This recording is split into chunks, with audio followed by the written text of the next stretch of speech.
30 seconds and counting. There were plenty of years where there were guys who would dread being drafted by the Buffalo Bills. Not anymore. Astronauts report it feels good. T-minus 25 seconds. Brandon Beane realizes they're in a window of 2 to 3 years max to get this done while the iron's still hot. And getting Von Miller into that situation was big for the Bills. 10, 9. Oh, baby. Ignition sequence start. 6, 5, 4, 3, 2, 1, 0.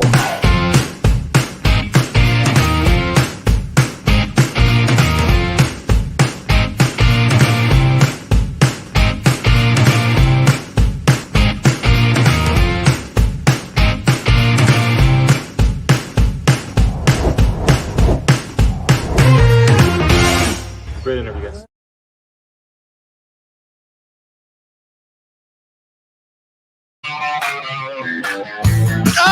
Oh, baby! What is up, Buffalo Fanatics? Z-Bot here with you, live on the Buffalo Fanatics YouTube channel on a Monday night. And that, of course, can only mean one thing. It is the smoke break. It is officially draft week. We are 3 short days away from round 1 of the NFL draft. I cannot believe it's already here. Super, super excited to finally get into draft weekend and find out who these Buffalo Bills are going to go after. Not only in round 1, but throughout the whole weekend. When you pick at 27, the whole weekend seems to matter just as much as the first. They could move back into the second round. For all we know, we might not even get a pick come Thursday. But we'll find out what they wind up doing in just 3 short days. You'll find out what we think they're going to do in a few short minutes. Me, Rico, and potentially Rev, who once again is stuck in the food truck, as you well know him to do. He can never get out of that thing. He's always he's whipping up that gas on the grill. And when he's done cooking up some of the best looking burgers I've ever seen, he's going to join Rico and I for a mock draft. Now, when Rico and I put our heads together, it is like Mel Kiper, Todd McShay times 10. You know our draft knowledge. It doesn't get better.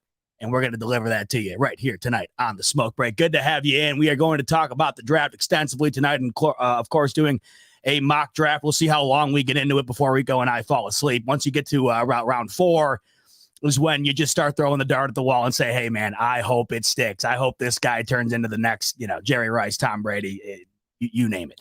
So we'll see how far we get. We'll see how well we do. And then, of course, in the comments tonight, you got to let us know what you want us to do, what you would do, what you think Brandon Beane's going to do. And let us have it if you hate our picks, which I guarantee you probably end up hating our picks.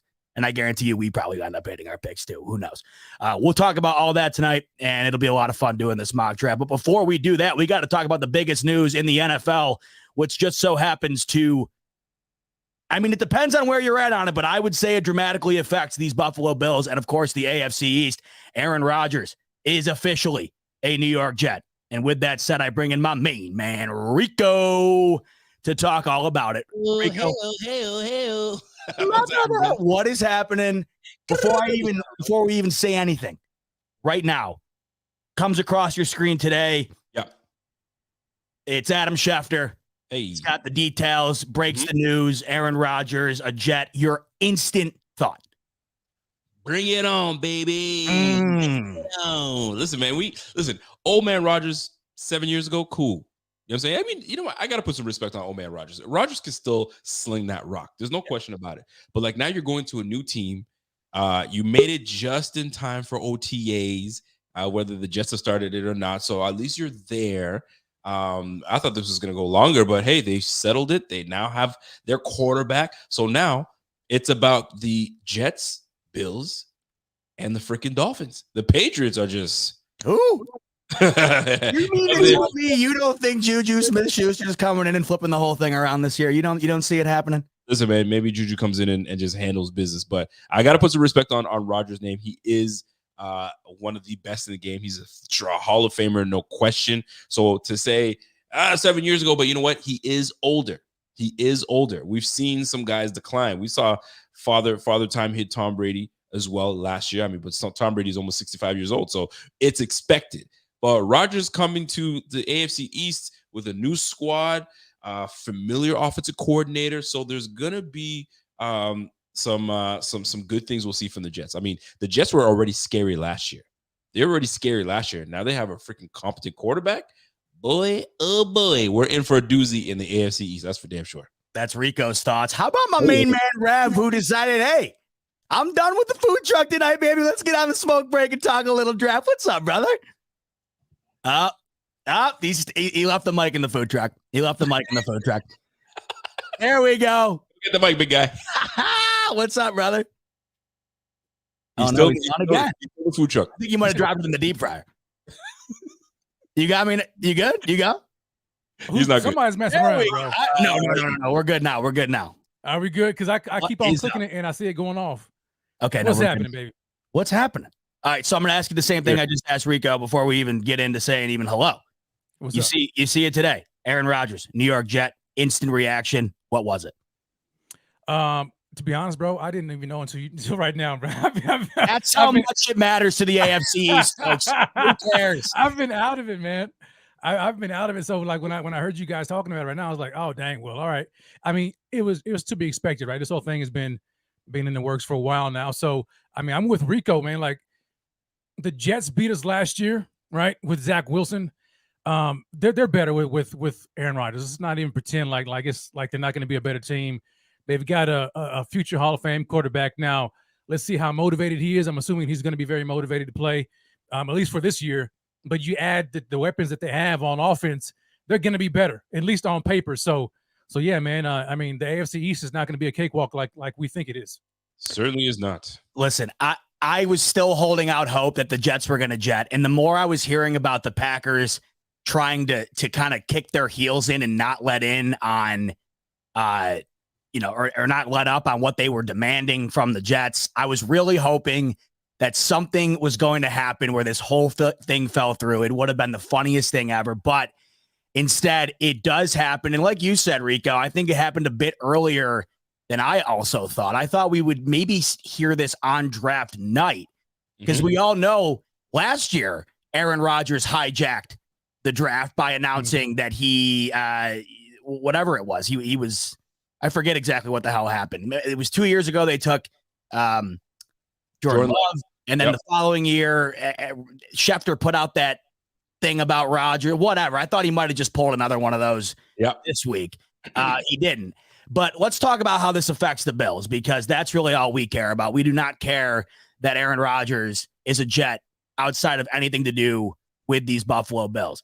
Mm-hmm. The best way you can look at it is exactly what Rev just said. It's exactly what we have been saying since this whole thing came out, which feels like a year ago, but it was, well, it might have been a year ago at this point. It feels like Aaron Rodgers has been a pretend Jet for 2 months now, and he finally is today, officially.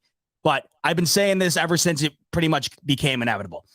This Buffalo Bills team did lose to a Jets team last year run by Zach Wilson, who, I mean, let's face it, was when he was starting, maybe the worst quarterback in the entire league last season when he was out on the field. If you don't think, and this is coming from somebody, if you follow me on Twitter, you'll know this. I will bust the Jets' balls till the end of time. It's too much fun. How can you not? And we have waited so long to be able to have the ability to do that. That's why I always take a jab at the Patriots whenever I can, because I got to get my shots in while I'm still up. You know what I'm saying? And I'm going to do the same to the Jets. I will do that about Rodgers because it's fun. With that said, you are kidding yourself if you don't think that this New York Jets team is absolutely loaded.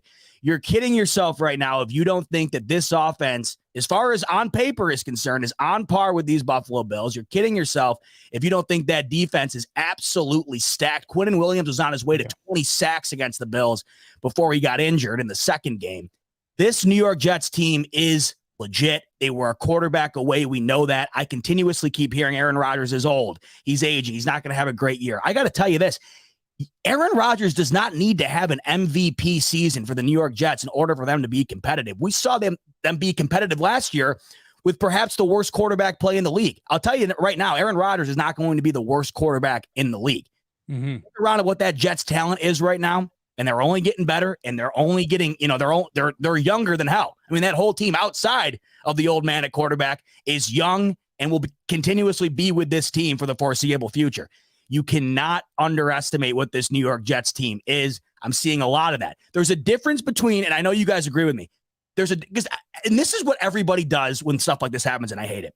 I'm not scared. There's a difference between being scared and being in a position of absolutely you're doing. Absolutely. Yeah. And that's where I'm at. I am not scared of the Jets, nor was I scared of the Miami Dolphins when they took in Tyreek Hill.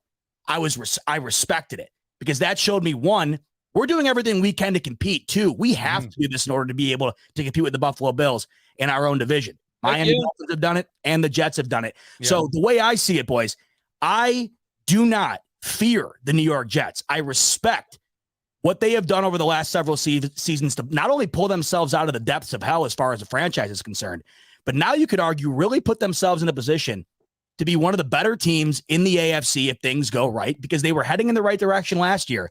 They were a quarterback away. They get it done.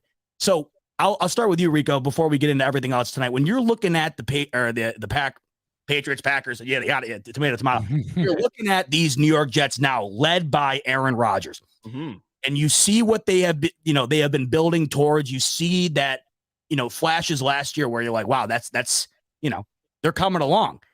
When you look at this Jets team, you look at the Buffalo Bills, you compare the two right now, and then you think about the landscape of the AFC East going into this season. What's your overall outlook this early on, the day that Aaron Rodgers signs with the Jets? What's your overall outlook on how this impacts the landscape of the AFC East? Listen, instant contenders. They are instant contenders, whether you want to look at it or not. Like, listen, at the end of the day, this is a quarterback-driven league. And there are, if you looked, I was looking, somebody posted a list of the top quarterbacks in the league. And I think there was like 11 quarterbacks in the AFC that you could legitimately say these are one of the top guys. You go look over the NFC, three legitimate guys. Jalen Hurts is one of them. Dak Prescott was one. And who cares who the next one guys? Brock Purdy. Brock Purdy. There's nothing out there in the NFC. So the AFC, you become an instant contender. You need a quarterback in this game, in this league, in order for you to even have the thought of going to the playoffs. So the fact that they've got themselves a quarterback, they're knocking at the door. They have to still get that division from us, but they're definitely knocking on the door for the playoffs. And they're already defensively ready. Defensively ready. They gave us Fitz. They added Alan Lazard. Now you have yourself a legitimate quarterback. Now you have a running back in Breece Hall that's coming back from injury. These guys are just, and they haven't even hit the draft yet, fellas. Not a team to be playing with. You don't play with the Jets. I respected them last year when they grabbed Breece Hall. They went and got Jermaine Johnson. Was it Jermaine Johnson? Jermaine Johnson on the D line. Like, they loaded up in the draft and they loaded themselves up in free agency. These guys are not playing games. They're not playing games, and we've set the bar. We've absolutely set the bar for these Jets and these Dolphins to try to come after us. And it's kind of a good feeling because we've always been hunting. We've always been hunting, right? We're always hunting. Now we're being hunted. So you know what? It's nice to be hunted, and now we got to defend our turf. We've got to defend our territory. Yeah. You can't let another lion and a pride of lions come into your territory and try to take your shit. You got to defend it. And that's exactly what we're going to have to do. But they are coming, boy. I'm sounding like Deion Sanders. We coming. They're coming. So we better watch out for these Jets, man. They're not playing no games, man. The AFC East, I can arguably say, is probably one of the best divisions in the game. If not the, I mean, we're competing with the NFC North is always NFC North. The AFC North is always a tough division. You've got the AFC West. NFC West is always a tough division as well. And NFC East has gotten real good as of late. NFC is good. AFC West is a tough one. We don't know what the Raiders are going to be up to, but it's always a tough one. So AFC is the place to be. It's like the Western Conference in the NBA. Yeah. Western Conference is always good. And the AFC is just looking like that, man. So listen, man, we here now. We're about to find out what this team is actually made of. We're about to find out what this team is made of. We got the balls. Can we drop our nuts and really start handling business? I mean, we went 13-3 last year. But like, did it feel like we went 13-3? Let's keep it a buck. Yeah, right. Feel like we went 13-3. we had some games where we had to really pull out of our you know what to really pull out the W. So I'm looking forward to the AFC East, but the Jets, legitimate, they're serious, and we can't take them lightly, not one bit. GQ BOB says Jets versus Bills week 1 on Sunday Night Football. You heard it here first. Speaking to that point, Adam Schefter has already tweeted out that you can expect to see the New York Jets in prime time this year. Shocker. Probably at minimum 6 times. My initial thought, and I want to also preface this too, because I am giving my props to the Jets for doing this, even though, hey, did they overspend? You bet your ass.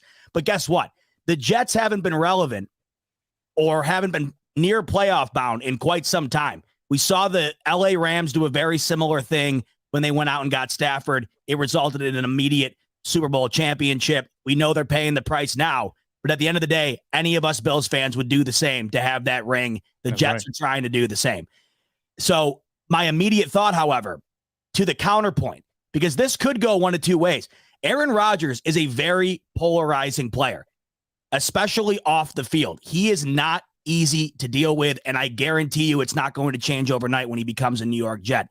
This could go south as quickly as it could go the other direction, where they could be one of the best teams in the league if everything clicks right. My first thought when I saw the amount of primetime games they're expected to get, they could very easily be the AFC East version, the 2023 version of the 2022 Denver Broncos, who at this point last year did the exact same thing. They were immediately propelled into being not only one of the best teams in the NFL, but one of the teams that was going to lead the charge as far as primetime games were concerned. They absolutely dumped in their pants. So, Rev, I'm gonna set this one up for you. Yeah, that's interesting. Yeah. You look at the Jets right now. Do you and this is another interesting point that I think immediately came to my mind when I'm thinking about how this impacts not only the Jets, of course, but how that also impacts the rest of the AFC and the Bills. Right now, Vegas has the Bills over-under win total at 10.5. They have the New York Jets at 9.5. So speaking to the point of whether this could go up or down with Aaron Rodgers, 9.5, Rev, where do you see these Jets going this coming season with the addition of Aaron Rodgers? That's a good question, man. I don't know who they're playing this year, but we're just talking about on paper. On paper, 9.5. I would take the under. Because I mean I definitely respect them. So you're thinking no playoffs then, I'm assuming then under 9.5. Yeah, you put them on the spot with that one. Yeah, man. Like it's still gonna be tough, man. It's because you still have. I mean, we can go through it and really just go through the teams in the AFC and figure out who's gonna fit in that playoff scenario. I mean, because they still have a lot of work to do. Now, granted, Aaron Rodgers does give them that bump. You know what I'm saying? But we still have yet to see them put it together. To your point about the Denver Broncos, man, it kind of makes me pause in a sense, because how many of us here hyped up the AFC West last year, right? We looked at them the same way. You and me doing it together. Yes. We were going over the we paper. Like one or two in the AFC. We were like, yo, the AFC West is the best division in football, and the Broncos now with Russ are probably going to push, you know what I'm saying, for being the top dogs in the AFC West. Didn't happen. But I mean, and we look at what happened in the Broncos, and I think this could be the key point, because when they had Russ last year, they also had Nate Hackett, who happens to be the OC now at the Jets. And so now, as good as Aaron Rodgers is, I mean, is Nate Hackett going to get in the way? You know what I'm saying? So I want to wait and see how that all pans out. Granted, they have the weapons just like the Broncos did, but I'm still not willing to put them over the 9.5 bump yet. I'm gonna go under and be conservative on my end and wait to see what happens. But they have the talent to actually be a playoff team. I want to see them put it all together. You know, and not for nothing, this just goes back to the point I keep reiterating about this window the Bills are in and how it's closing faster than you think. No matter whether you think the Jets are a playoff team or not, you can't argue against the fact that they're infinitely better this year on paper than they were last year. There's no debating that. They have the offensive rookie of the year, the defensive rookie of the year, now one of the greatest quarterbacks to ever play the game. Despite being old, he is now their quarterback. They added Alan Lazard. They added McCole Hardman. They're getting Breece Hall back, who might have been in contention for offensive rookie of the year if he had played the whole season. Sorry in advance again, Rico, for bringing up Breece Hall. I know that's a touchy subject, but yeah, I'm over it. I know. Yeah, but you are just, once again, I will say this: you are kidding yourself if you don't think that they are infinitely more of a contender, not only for the playoffs this year, but of course against the Bills than they were last year. Talking about this window, this is just one example. The Jets are just one example. You also have the Miami Dolphins, who have done similar things to try to get to this level. The Jacksonville Jaguars, in my opinion, are going to be one of the better teams in the AFC this year. They are just doing absolutely everything right. They're only getting better, and they have Calvin Ridley joining this team off of his suspension from gambling. They have turned players who you never thought would be stars into players who have been terrific assets for them. I highlight Zay Jones, who could not do anything in Buffalo. Evan Ingram, who has become one of the best tight ends in the league after leaving the Giants to go to these Jacksonville Jaguars. That's another example. Of course, we know about the Chiefs. Of course, we know about the Cincinnati Bengals. I assume under Sean Payton, the Denver Broncos are not going to be a dumpster fire like they were last year. When you start putting the pieces together, it is not. I know you already knew it wasn't easy. It is even harder, and it's going to continue to get harder. And if you are noticing, it's getting tougher for the Bills because they are not keeping up with the Joneses, so to speak, when you look around. And that's one thing that I personally get concerned about when looking around the landscape of the league, because I know how good these Bills are. I know what they have, and I know what they have at quarterback, and I know how good they can be.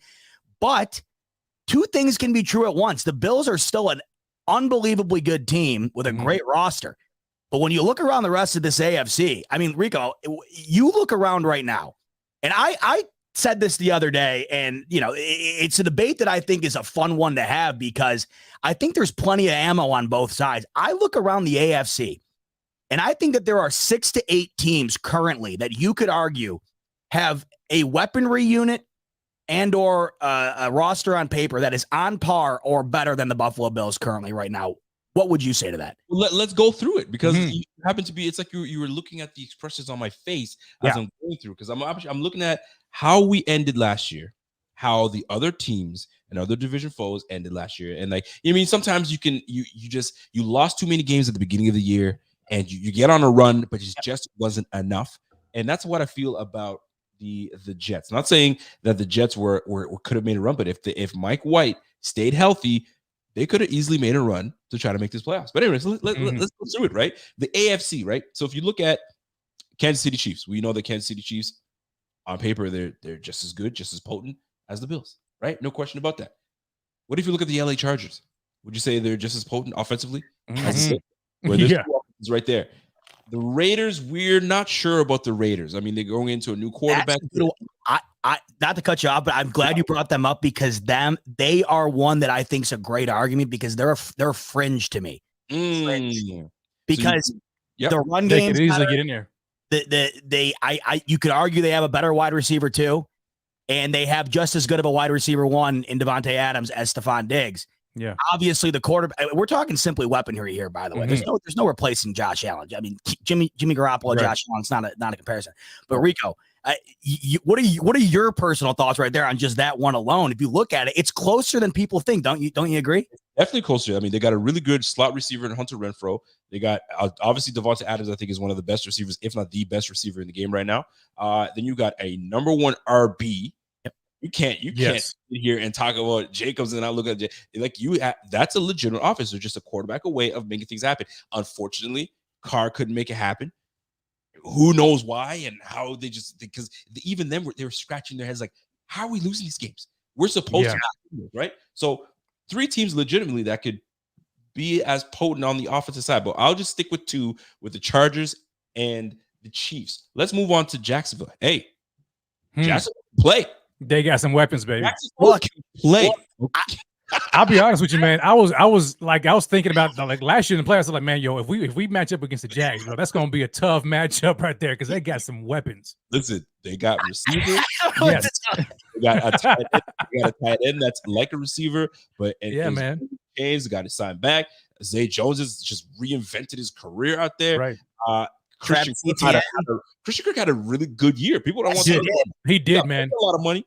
but he had a damn good year. Very good year. And Lawrence put himself in the Lawrence played conversation well. towards the top 5 in the league last year towards the end. Nobody was playing better ball than him towards the end of the year. Yeah. Trevor Lawrence was doing the business, and he went toe-to-toe with those damn Chargers in the playoffs. Yeah, So he did. Came back down 4 touchdowns in the Yeah, second he did, half. man. And so, listen, Yep. Sunshine was doing his damn thing. So, And Doug Peterson, by the way, who is one hell of a coach. Oh, fantastic offensive mind. freaking legitimate. So, Chiefs, Chargers, Jacksonville. There's 3 teams right there. I can go down the list in the AFC South, and we know the AFC South is dog shit. So we got Tennessee Titans. They're just rebuilding. They've given up on. They have, man. Given up on They gave up on life. God bless them. The Colts have a very good chance to being instantly back in it. With the quarterback, because they can't get it right at the quarterback position. Yeah. They went from Drew. I'm saying Drew. They went from Luck to Phillip Rivers to Matt Ryan to freaking and everybody in between that haven't been able to make the cut. Carson Wentz. Golly, They had a Brissett. They had a barrage of quarterbacks that just were not good enough. So they're just a quarterback away. They're quarterback away. I mean, every team can say they're a quarterback away, but the roster is a good roster. Defensively, they're damn solid. Offensively, they just need a quarterback. So we went from Kansas City, Los Angeles Chargers. You got the Jacksonville Jaguars, Colts. We'll see, and Houston Texans. Who knows what the heck their quarterback? They really pushed some teams. You know what I'm saying? I'm not saying they're good, but they pushed some teams where you're like, what the hell? Why are the Texans still in this game?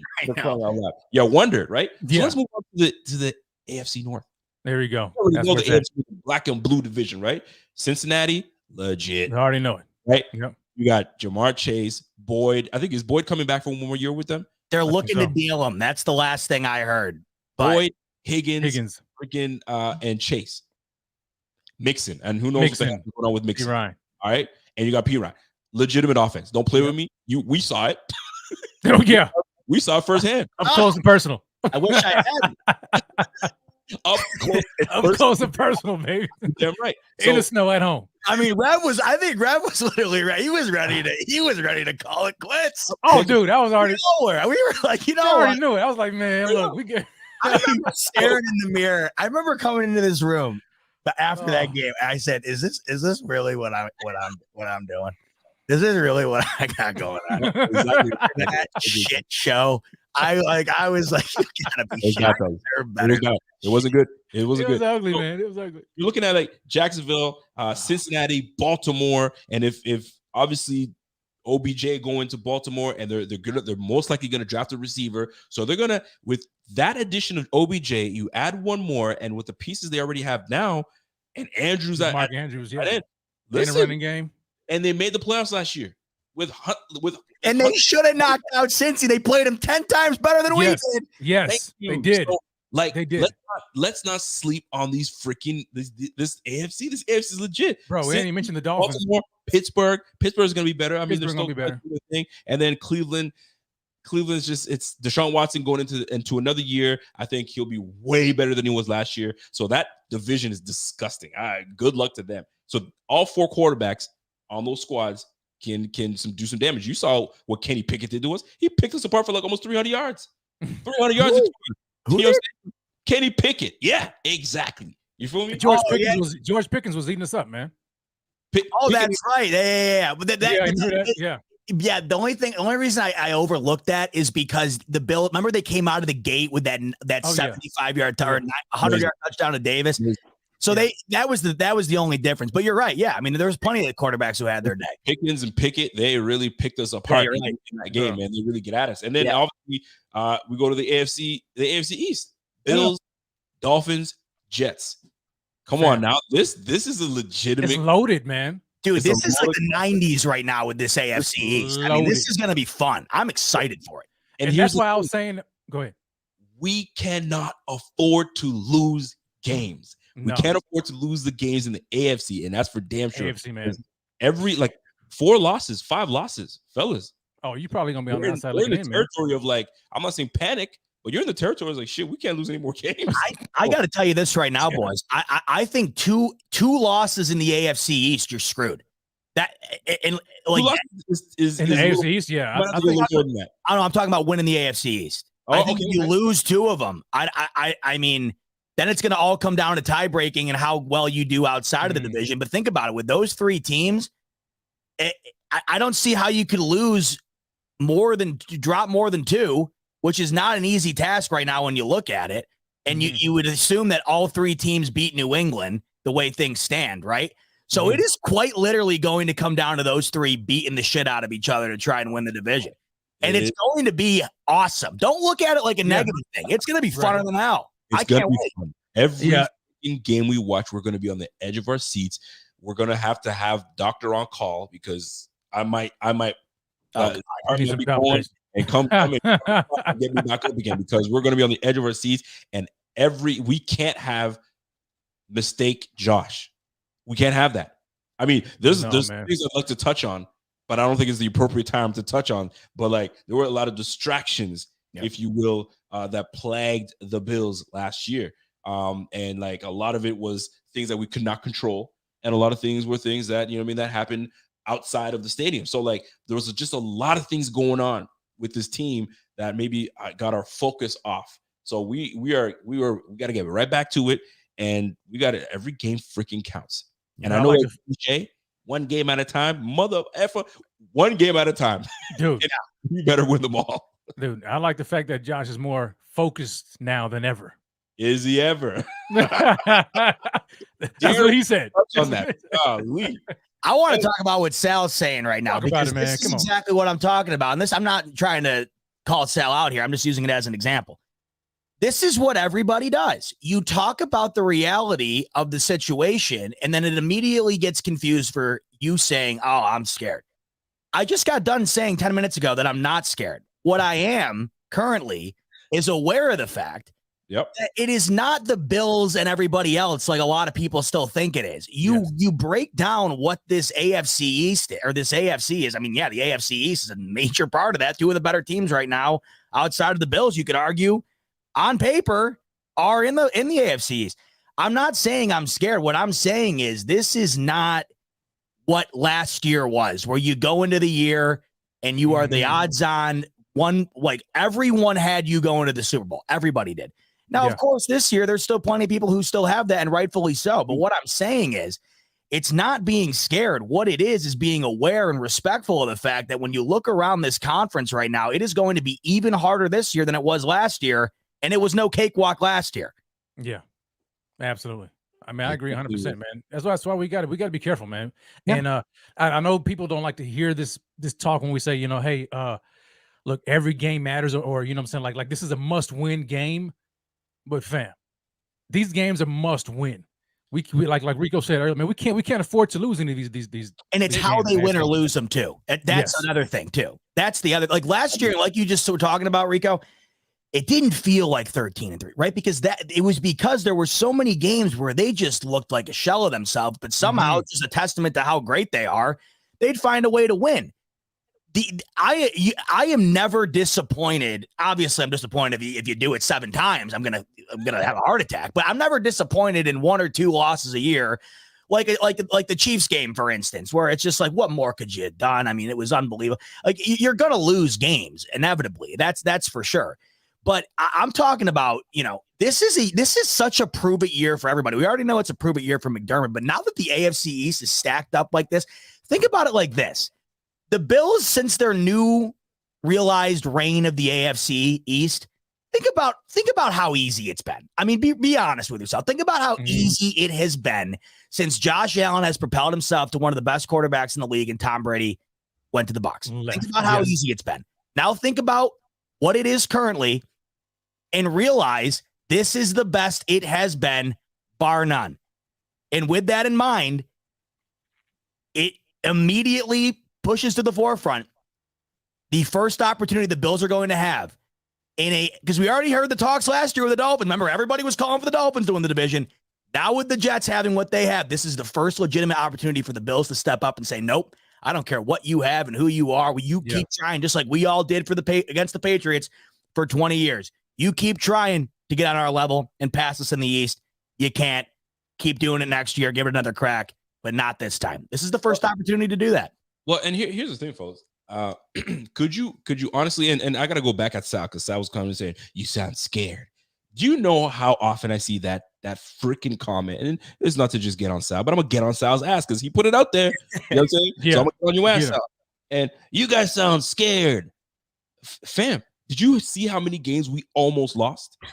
And in the games that we did lose, we lost 2 division games to the Dolphins. We lost 1 to the Dolphins, and we lost 1 to the Jets. Fam, and they got better this year in the offseason. Did we improve enough to say we're on par? You know what I'm saying? So to me, they got better. Let's just say we stayed the same. And then you have the nerve to say we sound scared. It sounds like you need to take them goggles off, my guy, and really see what's happening, because you guys are closing the gap. The gap is being closed, and they're catching up. And it's okay as a fan to say, shit, they're catching up for real. Because you got to be objective, man. Yes, you got to be objective. We just can't always be homers, man. Go Bills, go Bills, go Bills, go Bills, go. Yeah, no.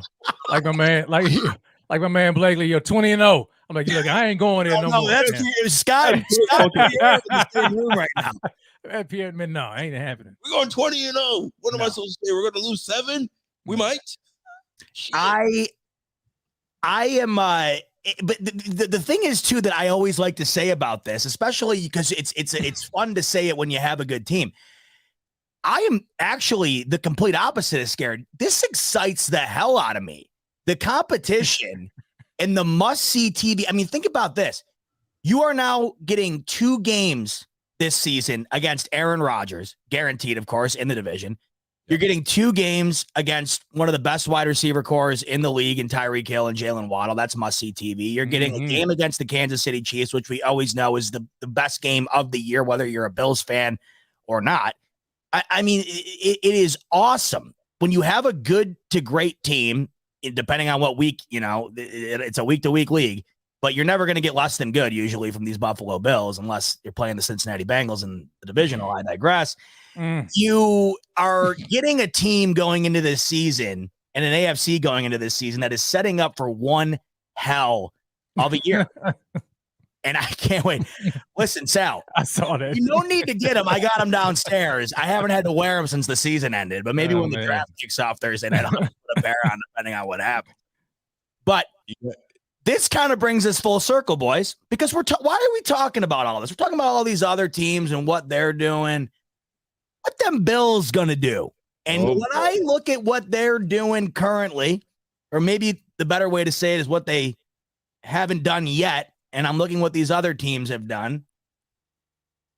The DeAndre Hopkins rumors have heated up the last week. We have heard, of course, that it was inevitable he was going to be a Bill about a month ago. I mean, he might as well have been in Buffalo the way people were talking about it. He might as well have signed the contract. Of course, it wasn't even close. So we thought, or so we were told. Then that got ice cold. You didn't hear about it again. Well, all of a sudden, as soon as the draft started to get a little bit closer, guy most connected, Von Miller, a lot more of this. Stephon Diggs, DeAndre Hopkins commenting on each other's Instagram with handshakes. Yeah. Put it there, baby. I know I'm only 26, but that's still, I don't know. These guys speak in code. I swear to God, I think they just do this to mess with us because they know how easy it is to do it. I mean, they do that. Him and Diggs probably text each other, watch this. We'll go viral in 10 seconds. And that's the end of it. Maybe there's something to it. And then what do we keep hearing? And this didn't start till about a couple of weeks ago, and it keeps building momentum. All of a sudden, the Bills went from being picked 27 to you keep hearing, man, the Bills are going to make a move in this draft. The Bills are going to make a move in this draft. They're going to make a splash. I don't see how they move all the way up in this draft far enough to make what you would consider to be a splash. DeAndre Hopkins is becoming a lot more likely to me, fellas. Rico, where are you right now on that whole thing? Because I think we're losing track of that whole thing going on the sidelines while the draft is right around the corner. I think that might be the main attraction coming up this weekend. Well, I have to keep it all the way 100 because I've been on record saying I'm out on D-Hop. I'm out on D-Hop. I'd rather go with youth than go with D-Hop. Not because oh, he's falling off, because I've seen a lot of people. He's falling off. He only had 600 yards. Man, stop stat padding and watching that type of stuff. You got to know. You got to look at the body work that this guy brings. Who was throwing the football to him?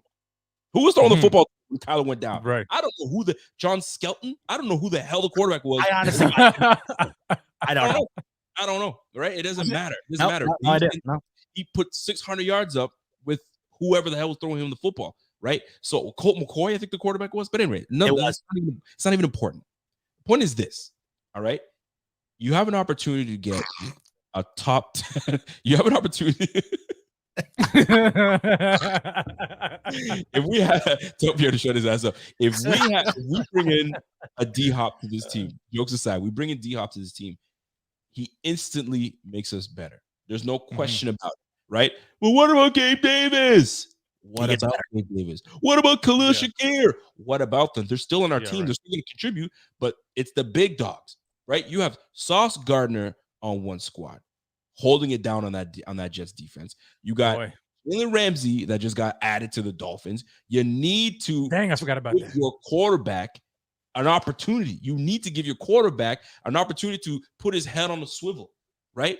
I don't want him to just be fixated on one guy because he only trusts that one guy. I want him to be able to have his head on a swivel. So D-Hop coming to the Bills, if we can make it happen, great, make it happen. And what I'm hearing is now it went from we can get him for a 4th and a 5th. Sweet. Oh, it switched up. They need him for a 1st. Now you're at I can get him for a 2nd. Do it. Hear me out. Yes. Is there a receiver when you've done all your mock drafts? You mock draft a corner shores. I know you ain't looking at me. Come on. you mock draft, armchair GMs out there. When you get to your 2nd round and you're looking at all the receivers that are there, they're all 5'8", 5'9", you know what I'm saying, 5'7". Puny, man. Quick, right? But you have a elite receiver that's going to be available to you in the 2nd round, late 2nd round pick, and you won't give that up because you want your picks. Knock it off. I thought you just said you were out on him. I'm just saying this is the case I got to make for him. I'd rather go young, but if you have him for a 2nd round pick, if I look at my draft and I'm looking at, I want youth. Why would I go with youth when I have an elite receiver here? Right? You have to look at it objectively. Like, although I'd like to get younger, but dude, this is D-Hop. You're right. Let's understand that. So look at the 2nd round and look at the receivers. I'm like, I'm going to take Josh Downs instead. Could you imagine, dude? Oh my god! And then you see D-Hop go to the freaking Chiefs for a 3rd round pick, and that's what's gonna happen. That's exactly what's gonna happen. You lose your shit. You didn't give up a 3rd round, and last year's 3rd round was Terrell Bernard. I'll lose my damn mind. I will. So the point I'm trying to make is you have an opportunity to grab D-Hop, and there you present a 2nd round pick, and that's what they'll take. You take it. You know what I'm saying? 3rd round. If Buddy Beane can say, you know what, I'm not going to give you, I'll give you 3rd. Then take the damn 3rd. If we trade down and acquire another 3rd or a 2nd or whatever the case is, give him that one, give him our 2nd round, and let's play ball. I'm just saying. So D-Hop to the Bills, is it very possible? Heck yeah. Is there something going on? Is Von Miller parlaying his way? Well, he's 0-4. Better be. He's 0-4. He's batting 0. So he needs to get to the bat and warm up a little more. You ain't hitting shit, my guy. So you need to hit right now, man. Yo, if you're doing it. He's getting my hopes up, man. Get my hopes up. I've said that I don't want to pay the price contract wise for Hop, but bro, right now the way things are looking, I'm at the point now. I'm like the Rams, man. Forget those picks. You know what I'm saying? Like forget it. That's what he said. Forget it. That's what I'm saying. But you know what I'm saying. You know what he said. Forget those picks, man. Because look, dude, like Rico, man, you mentioned, bro, and I completely forgot about Ramsey to the Dolphins. I completely forgot about him. You got Sauce and you got Sauce Gardner. They got two dynamite corners, bro. Gabe Davis, as much as we like him, bro, can we see Gabe really beating 1-on-1 against Ramsey? Or who's the other cornerback opposite of Sauce? Reed. I can't see it, bro. So you have to have another dog in this division alone. Not even considering the conference, but just the division alone to compete with these guys, man, who are locking them up on the outside. I love the idea of D-Hop. When it comes down to it, man, this why this draft is going to be so interesting. When it comes down to it, at 27, if you're looking and there's a wide receiver run, and that's why I think Arizona really holds all the cards because they know who they have. If 27 comes around and these wide receivers are gone and the Bills are looking like, dang, man, like we ain't really got no other option. You mean to tell me you would not trade 27 for D-Hop? Instead, you would draft a defensive end or a linebacker. I mean, come on, like especially when you consider the fact that the Chiefs are sitting here just waiting for us to whiff. Because if they pick him, I'm with you, Buck. If they grab D-Hop and we settle for some other whoever in the draft, bro, I'm gonna be so livid, livid. Let me put it this way: as somebody asked me this, and they reversed the question to me. It's like it's not about like, would you bring this person here? Like, it's not about would you bring D-Hop to the Bills? Right. Sorry. It ain't my money. Pagula bucks, baby. How do I care? It's not really about would you bring D-Hop here? It's how pissed would you if you went to the Bengals? How pissed would you be if you went to the Chiefs? How pissed would you be if you went to the Raiders? How pissed would you be? It's one of those questions. That's how you know how good he is. How valuable he is. Now, when you put it that way, it allows you to be like, okay, shoot, like if we have an opportunity to do it, but it's gonna cost too much. Like Pierre said, is that your money? Are they asking money to put a little down payment to help us out? Nah, they're not. And this, I'm gonna segue that into what Mark's saying here because he's making some valid points, right? We're talking about a 31-year-old DeAndre Hopkins, which, by the way, if that's your problem, Stephon Diggs is almost 30 years old himself. He's gonna be 30 this year. Yeah, but he loves Stephon Diggs. So, and you know, not to mention you got to take in the money, whatever. I want to ask you this same question: are the Bills all in or are they not? Because they did this exact same thing with Von Miller, the exact same thing. Okay, this offense has been somewhat neglected. When you look at what Josh Allen has at his disposal. Mm-hmm. After the departure of Cole Beasley, it was not the same last year. There was no slot presence, and it was Stephon Diggs and everybody else kind of had a day or two out of the year where they would flash, right? Gabe Davis had a big day against Pittsburgh. Dawson Knox had his day a couple of times. The difference here is if you even if you just put a guy like DeAndre Hopkins on the field, you have got to respect the fact that the guy's on the field. It opens up Diggs. It opens up Knox. And I guarantee you, Gabe Davis has the best year or an infinitely better year than he had last year without having the pressure of having to be the second best guy, which it just wasn't in the cards last year. Mm-hmm. Could it be at some point? Potentially, but it wasn't last year. And potentially the stakes were put too high on what we anticipated to get out of Gabe Davis last season. If you bring in DeAndre Hopkins, it immediately, just having him on the field, I'm not even asking for 1,000 yards a year and 12 touchdowns. That's not what I'm saying. I'm talking about putting guys on the field that make this defense on the other side of things have to respect what's going on because currently you got to respect Josh Allen, Stephon Diggs, and then the rest of the guys. Not to say you don't respect them, but you don't have the respect level you have for Josh Allen and Stephon Diggs. I guarantee you DeAndre Hopkins gets that. Also, DeAndre Hopkins has not had a quarterback like Josh Allen throwing him the ball either. Never. You bring DeAndre Hopkins in. Who's to say? I mean, do you remember how Randy Moss? Randy Moss revitalizing his career towards the tail end of things when everybody thought he was dead in the water? He goes to New England and puts up numbers that nobody thought he was capable of at that point of his career. Huge. I'm just saying. Are we all in or are we not? Because everybody was stoked about Von Miller, including myself. It's the same exact thing, in my opinion, just on the offensive side of things. I'm not talking about, and this is where Rico's point about youth is spot on. This is nothing to do with the future because it's not going to heal that. And quite frankly, it's not very fun thinking about the future of this Bills weaponry unit right now. It's just not. When you think about Stephon Diggs' age, when you think about the fact that right now, going towards the future, there is not a solidified wide receiver currently that you feel great about heading into a post-Stephon Diggs Buffalo Bills team. You just don't. But there's two different Buffalo Bills teams going on right now. There's the Buffalo Bills team that's currently in the Super Bowl window. There's the Buffalo Bills team that's going to have to consider thinking about the future after this window, which we know is closing over the next couple of seasons here. They have committed to trying to get it through the window while it's still open. And it's still open right now. Mm-hmm. You get DeAndre Hopkins for the amount of time left you have, and you want to know what you say after all this if you don't get it done? You did everything you possibly could to swing the bat towards the fences. And you know what? And getting DeAndre Hopkins doesn't negate. I mean, it doesn't preclude them from drafting a wide receiver too. They can still draft one. You know what I'm saying? Depending upon the capital, but if it costs 27, pick 27, fine. It costs pick 27, draft wide receiver round 3 round 2, you can still add another wide receiver in the draft. It's not this or that. It can be this and that. Let's keep in mind too. We've been frustrated as a fan base with the lack of, I don't want to say, I'll use the word trust because that's the only thing that's coming to my mind right now. The lack of trust that McDermott and Beane, and I'll more specifically put it on Beane, McDermott, the lack of trust that he has in his rookies, right? So you go ahead and draft a receiver in the first or second round. We don't even know if he's even going to touch the field because he's about letting everybody get their chances. McKenzie got his opportunity. McKenzie started off really good, and then it fizzled away, right?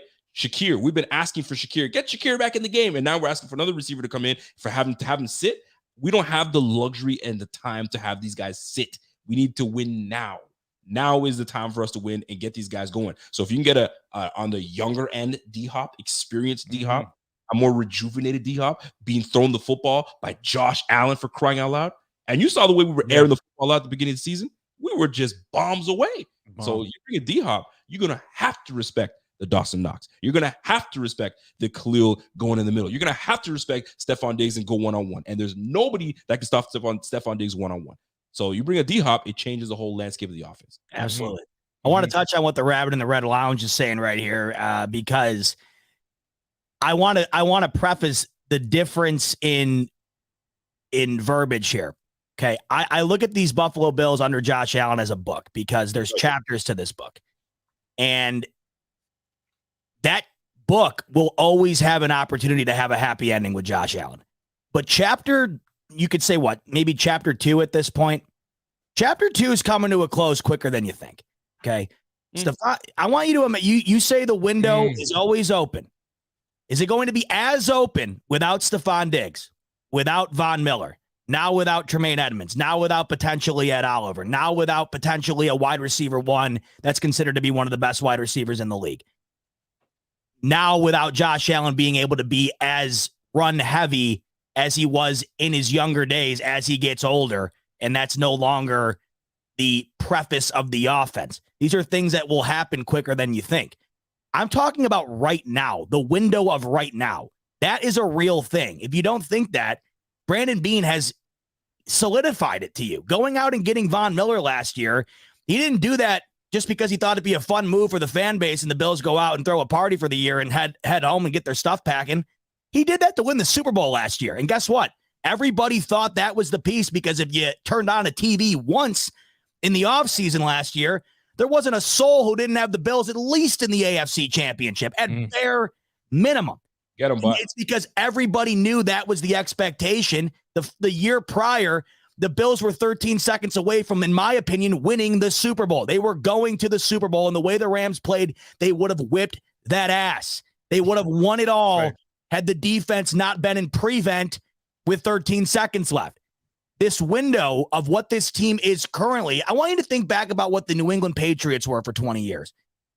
There were windows to that team. If you go back and look at what Tom Brady did over the course of his career in New England, every Super Bowl team was pretty dramatically different during his different eras. They were very different. Those were windows, right? Chapters, whatever you want to use here for the metaphor. Yep. Is the window always open with Josh Allen, Scott? Or Josh Allen? What the hell? I'm talking about Scott earlier when we had him up. Or I don't even know what I'm saying there. Pause. Is the window Rabbit? Is the window always open, Rabbit, with Josh Allen? Yep. Absolutely. There are multiple windows, though, in my opinion. And this one right now, which just so happens to be the closest this team has been to a Super Bowl in a quarter century, I would like to personally do whatever I can do to get through that window while it's still open before I have to try and open the next one and then get through that. Listen, you are spot on. And you mentioned something about windows. I mean, we all live in a dwelling, right? Whether you live in an apartment building, whether you live you live on a campground somewhere, in an RV. There's all types of windows. The real question is what kind of window do we possess right now? Last year, window was wide ass open. It was one of those windows where you can, you ever those movies where you come in and the lady or the man pushes the windows open, double door open, and just gets there. That was our window. Yeah, and the curtains are flailing in the wind. Yeah. We open the window up and we're good to go. Now, we might have one of those windows you got to crank it up. You got to crank it open just a little bit. We're still air in. We're still getting stuff in. It's a little harder to get that window open because we're getting a little older. Money's now a factor. All those things are a factor in how successful we are going to be. But nonetheless, the window's still open. We're not in a room with a tiny window. We still got it. When you have 17, yes, and you got McDermott there, you still have a great chance. And guys, this is football, man. This is where Josh is going to be in his prime. There's some players that are going to be entering their prime, and we're going to find out with the young players what they're about. And Beane said it himself. He's not about mortgaging the future. He wants to build for the now, and he wants to also build for the future. So we're about to see who's going to step their game up. Sometimes it's not about putting it on the coaches and now the guys that we brought in, who's stepping up? Somebody needs to step up. Boogie Basham, are you going to step up? James Cook, are you going to show us something? You know what I'm saying? Those guys are going to have to step up. But now we have the draft. The draft that's coming up changes everything. It changes the landscape. Like, we think we're set at receiver and we draft two, or we think we need a receiver and we draft none. So, like, are we content with Sherfield? Are we content with Hardy? We're about to find out because everybody thinks they know what's going to happen in this draft. You don't know. I think we started saying this last year, right? Didn't we say that? You think you know? Oh, you don't know a damn thing. No idea. You don't know shit. You don't know it. Yeah, exactly. I have no idea. Yes. You don't know shit. I'm telling you. That's why it's so hard for me to get all into it, because it's just like I can't for the life of me buy into the whole thing when, one, the guy's making millions to do this, half the time can't even get it right, and two, especially this year. Last year, it felt more likely it just felt like we knew, to some degree what they were going to do. Cornerback was necessary. They had picked up to that point 5 straight defensive players. Now it's 6. It felt, like you could kind of have a read on it. This year, I got no clue. There are needs on defense as much as there are offense. And all I know is the last 6 straight first-round picks outside of Josh Allen have been defensive picks. And in my opinion, it is just time to either use that for something on offense or to not only to do it in the draft, maybe you do what we're talking about here and that results in Hopkins or that results in trading back and whatever that could potentially mean. I have no idea. All I know is I continuously keep hearing more and more about how these Bills are going to do something on Thursday. And of course, this could just lead to the biggest letdown of all time. So I'm really not trying to buy into it all that much because I just, how that goes. Everything right now is a smoke and mirror. You cannot believe a damn thing you hear right now. Right. But at the same time, and I've been over this before, things get out for a reason, whether they're trying to throw you off or it's because it's, someone's got an inside source and those exist. That's what we keep hearing. And now what that's going to be, I don't know. But Rico, you just said that, this draft is about, the next step and looking how that's going to add. What I like about this current draft is because right now, when we're talking back about the windows and we're talking about the future as well as the present, I think right now, whatever you do in this draft, it has got to be somebody that commits that is able to contribute to both of those. You need somebody to be able to come in because, like you said, this team does not have currently the ability to have a guy sit on the sideline and develop, because right now the guys on the field that they're sitting behind aren't necessarily players that are going to be able to, I don't know, that there's certain assets of this team currently, certain pockets on both offense and defense that are not necessarily towards the top of the league right now. And when you look at what the Bills need to do going forward, in my opinion, in this coming draft, it's not get somebody that's going to be sitting, not contributing, and potentially could be a guy that does contribute down the line. No matter what it is, and this is why I also say I don't give a shit what Brandon Beane does as long as it works. And I know that's easy to say, but that's why we need to take this guy at 27 or I'm going to lose my shit. I don't care. I don't at all. I want somebody that's going to be a factor. But more than that, I want somebody that's not only going to be able to contribute to this current window, but can also carry over to the next and be a factor there. But back to what I was talking about earlier and talking about how we needed to develop going forward, not only now, but in the future. Right. People, you talk about this window and how you said the one that has the wide open window with the curtains, which is a great way to look at it. Yep. Think about how quickly things have already changed over the last couple of seasons. Tremaine Edmonds is no longer on this team, right? Leslie Frazier is no longer the defensive coordinator of this team. Brian Dable is no longer the offensive coordinator of this team. You look right now, Tre'Davious White is coming off an ACL injury. You wonder if he's ever going to be back to all pro. Cole Beasley, did I say Cole Beasley already? I might have, but he's not on this team anymore. And we saw how much that impacted the slot game last year. And that's over just the last couple of seasons. A lot of those is just over the last season here. That's going to continually happen. And that's what makes the NFL so great, because it's so hard to be able to retain greatness, because the salary cap is what it is, and keeping all your top guys is next to impossible. That's why, back to what Rabbit said, having Josh Allen means your window is always open. That is correct, because the one guy you will always have is the biggest and most important piece. And that's tougher to do than we could possibly imagine. And we know that, firsthand. We have gone through that for 20 plus years up until we got Josh Allen. The biggest piece on the chessboard is in hand. But you also see plenty of other teams who have that piece. A lot of them in the AFC, almost all of them in the AFC. And a lot of those teams currently have better assets around their main chess piece. So I look at it right now, and I kind of sit back and I delegate my thoughts to being, I just want somebody, no matter who it is, what side of the ball, that is going to be an impact on this team for a while. And it just feels like we haven't done that in some time here. Yeah, and back to the whole window thing, and I won't belabor the point, but granted, the window is open as long as you have Josh Allen, but you have to understand that it's only open as long. Because when you have a guy, when you finally have your franchise quarterback, it's great. But when you're paying him top dollar, that's what makes it that much more difficult, because you can't really fill out the rest of your roster the way you want to. That's why teams now, if you look at it, if they don't have a franchise quarterback, what are they doing? They are loading their team up, so that way when they get one, they have one on a rookie contract, they have the rest of the team built around them. It's when you start paying them top dollar and you start losing other guys, and now you have to worry about the cap. That's what makes it incredibly difficult. So yeah, we have Josh Allen, but look at what just look at the ripple effect when you're paying him and you're paying other guys like Von Miller, and then you have to lose guys like Tremaine Edmonds, almost lost Jordan Poyer. You know what I'm saying? You're losing other players. So you have to make sure the team is built around them to be able to capitalize on that window. The Bills have to capitalize on that window right now when they're paying Josh the kind of money that they're paying. You look at the Bengals, they're about to pay the piper. You know what I'm saying? You look at other teams, you know what I'm saying? The Dolphins, are they going to pay Tua? I mean, you know what I'm saying? Like, you got to worry about, you got to consider that too. You know what I'm saying? But the Jets, they're paying Rodgers, but they have the team around them. So it's completely different. The Bills have to capitalize on it right now, which is why this draft is so incredibly important right now for Brandon Beane and the Bills going forward. You also have to consider the fact that Josh Allen has delayed that contract kicking in, which most quarterbacks would not do. I mean, think about the fact that he has renegotiated, or he has restructured his contract, twice?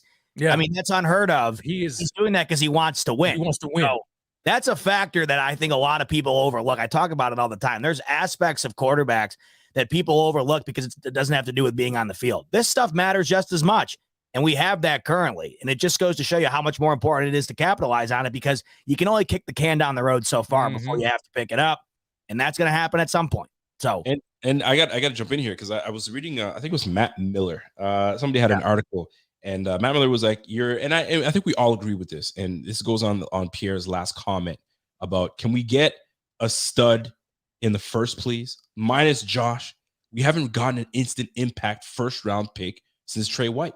So, and he's right. And when you look at the regime of Brandon Beane and McDermott, Trey White, they got him at the 27th pick. Then the next year we get Josh Allen, we hit, obviously a hit. Tremaine Edmonds, I would say we hit because he's been a success. He wasn't like a bum. He just got himself a big time contract. Guys that are bums sometimes get big time contracts, but they got a big time contract because there's potential. They see what this person can do for them later. So then you continue to go down the list. Ed Oliver, I think there's a lot to be seen with Ed Oliver. I think a lot of people are not like, bring him back and sign him to a multi-year deal. I don't know. I haven't seen one Bill fan say, bring back and sign this man to a multi-year deal. Haven't seen it yet, right? Yeah. You go to Greg Rousseau, still early on Greg Rousseau. Is he going to be an impact player? Is he impact player that we need him to be? And then Kyer Elam. They were swapping Kyer Elam in and out. So when you draft yourself a first-round player, that is a pillar. That is a guy that you feel that is going to start for your team for 10 years. And I look at the squad, like Josh Allen is the one guy that you can say that's going to be a 10-year starter. There's no question. Mm-hmm. I'm obviously the jury's still out on Kyrie. He's too new. Ed Oliver, who knows what's going to happen? He's probably going to be a rotational depth piece going forward. So we need to hit, but it's hard to when you're a successful team to hit on those late round draft picks. This is where your team has to do really good work on focusing on what your team needs are. So this draft is huge. It's massive. We got to hit. We can't be picking these guys that we'll see in a couple years. We need these guys to be pillars that are going to be here for quite some time. Right now, yeah. Eba wants to say something. Well, that's just the issue is that the ability to do that is awfully tough, of course, when you are picking at 27. And let's face it, the Chiefs have done an absolutely outstanding job at this. They have done it, the ability to rotate guys in and fill pieces. I mean, they didn't miss a step. Patrick Mahomes had the best year of his career, arguably last year, without Tyreek Hill. The Bills have just not been able to do that. They also have an offense in Kansas City that it's unarguably run better. You cannot say anything else other than, I mean, that's just a fact.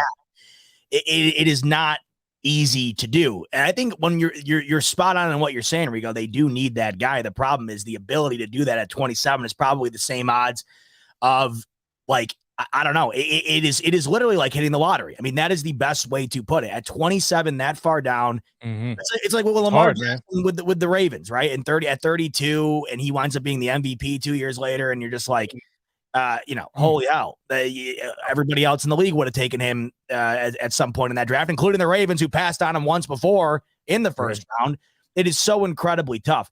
I got to tell you, when you keep talking about this, right, and you keep talking about how hard it is to get that guy at 27, and the fact that the Bills are probably going to be picking in the 20s for the foreseeable future, it's just points like this that lead me right back to DeAndre Hopkins. Why the hell wouldn't you do it?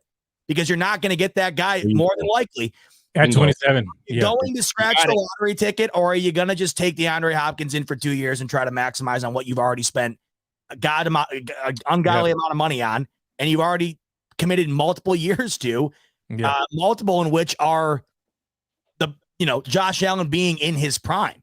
These last couple of seasons are part of Josh Allen's prime here. You really gotta get lucky. That's the other thing too.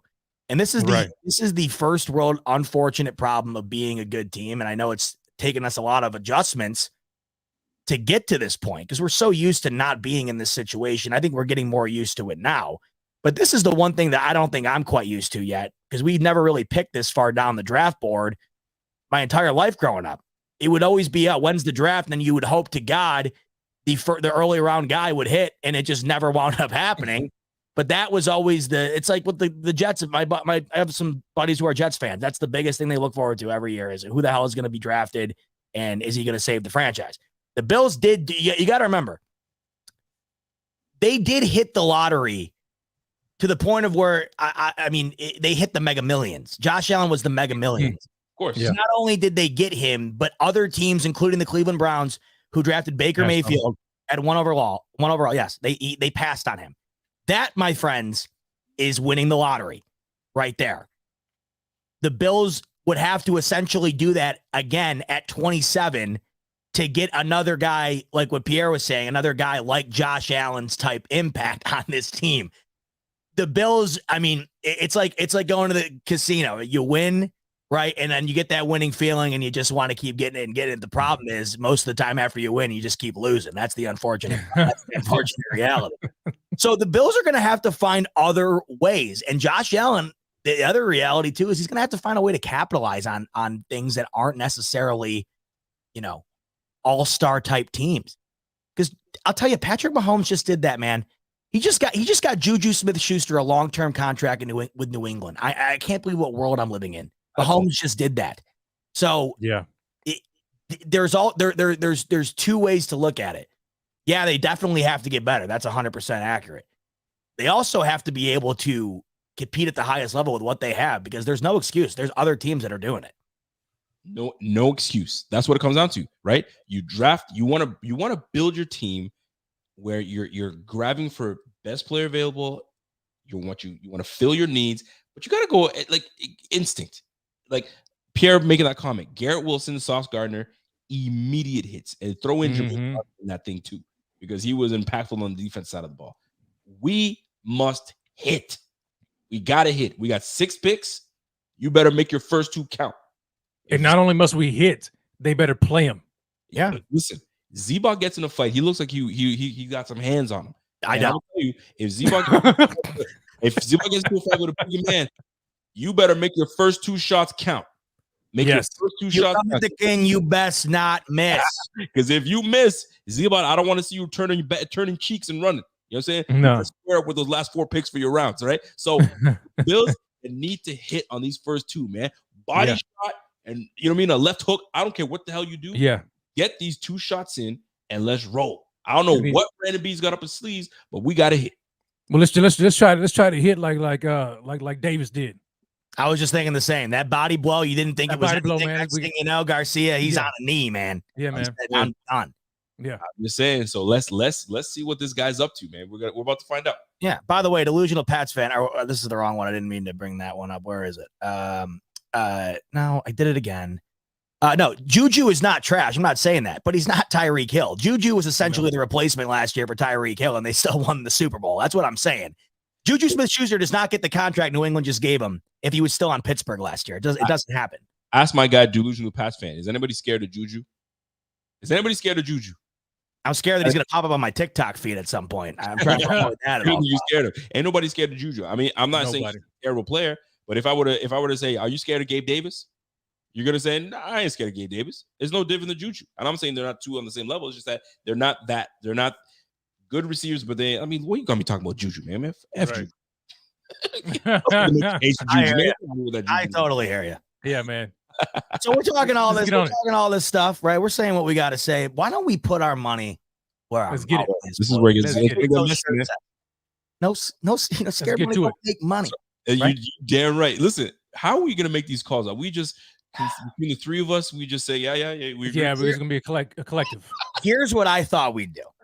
I thought we'd look at each pick 2 ways. 1, what we would do. 2, what we think Brandon Beane is going to do. That's I think the best way to look at it. Also, I don't know how you guys feel. The trading thing, I don't think I'm smart enough for it. Straight pick. I don't know what it is. Sometimes it feels. I don't like. Sometimes I'll see people like, we got to give up a 2024 conditional pick, and that's going to turn into a this and that. And I'm like, man. I'm like, dude, I just want to watch ball, man. I don't know what is going on. We don't know nothing. My brain. And 2024 conditional, you wrap it up in a bone, you turn that into a 9th round pick, and then you spin that around, and then you trade back up, and then and then they know the cap hit on every guy. They know the cap hit. They know the cap hit on the water boy, man. And I'm like, dude, how the hell? I am so jealous. Because 1, I would never like even think that the memory is incredible. Like some people online on Twitter, it's unreal. They got the point system down. You take that 24 conditional round pick, tie that up with a third rounder and a 2-rounder that gives 750 points. In order to get that first rounder from the Jets, it's going to take 1,600 points. We just don't have the capital, guys. And I'm like, you're totally right. We shouldn't do that. So we should go get DeAndre Hopkins. That's what I always say. That's what I'm like. It's the draft. Just go ahead and get him. Yeah, it's like, yo, what? And I think that's why I can't get into it. They'll also be like, well, I think in the 6th round, there was a guy that played for Coastal Carolina a couple of years back, and he had a great couple of, and I'm like, dude, who? I thought that Andy, I wouldn't know that dude. He was sitting on my couch, man. Man. Oh, this is funny. I love it. By the way, those people. We got to plug this before we get into this draft. Guys, if you like this type of vibe that you're having right now, dude, that's hilarious. Right now, you guys know exactly where to tune in. Come this Thursday, Friday, and Saturday. We're chopping it up like this. Yeah, what's going on because we're all gonna be wrong and we're gonna laugh about it. Yes, we're all wrong. We're all gonna be wrong. We're talking a big game. Everybody's gonna be wrong. No, he's saying like that's the thing. Is like it's no matter whether you're like me, who I'm just like, bro, I haven't done algebra since 9th grade, and this feels like a math problem. Absolutely. Or you're somebody that knows everything. You're probably going to be wrong. That's be why wrong. the draft is insane. But like you were just saying, Rico, see, if you're looking for the analytics on Thursday night, I would suggest probably not tuning in. If you're looking for a hardcore review on the latest Burger King commercial while the Bills are up on the clock, I would suggest tuning in here Thursday night. Tune in, baby. Because we are going to have a ball. And we are going to rip on every pick that isn't Buffalo's. Oh, man. I'm right. And I can't wait for Miami's pick. Listen, That's my favorite pick of the night.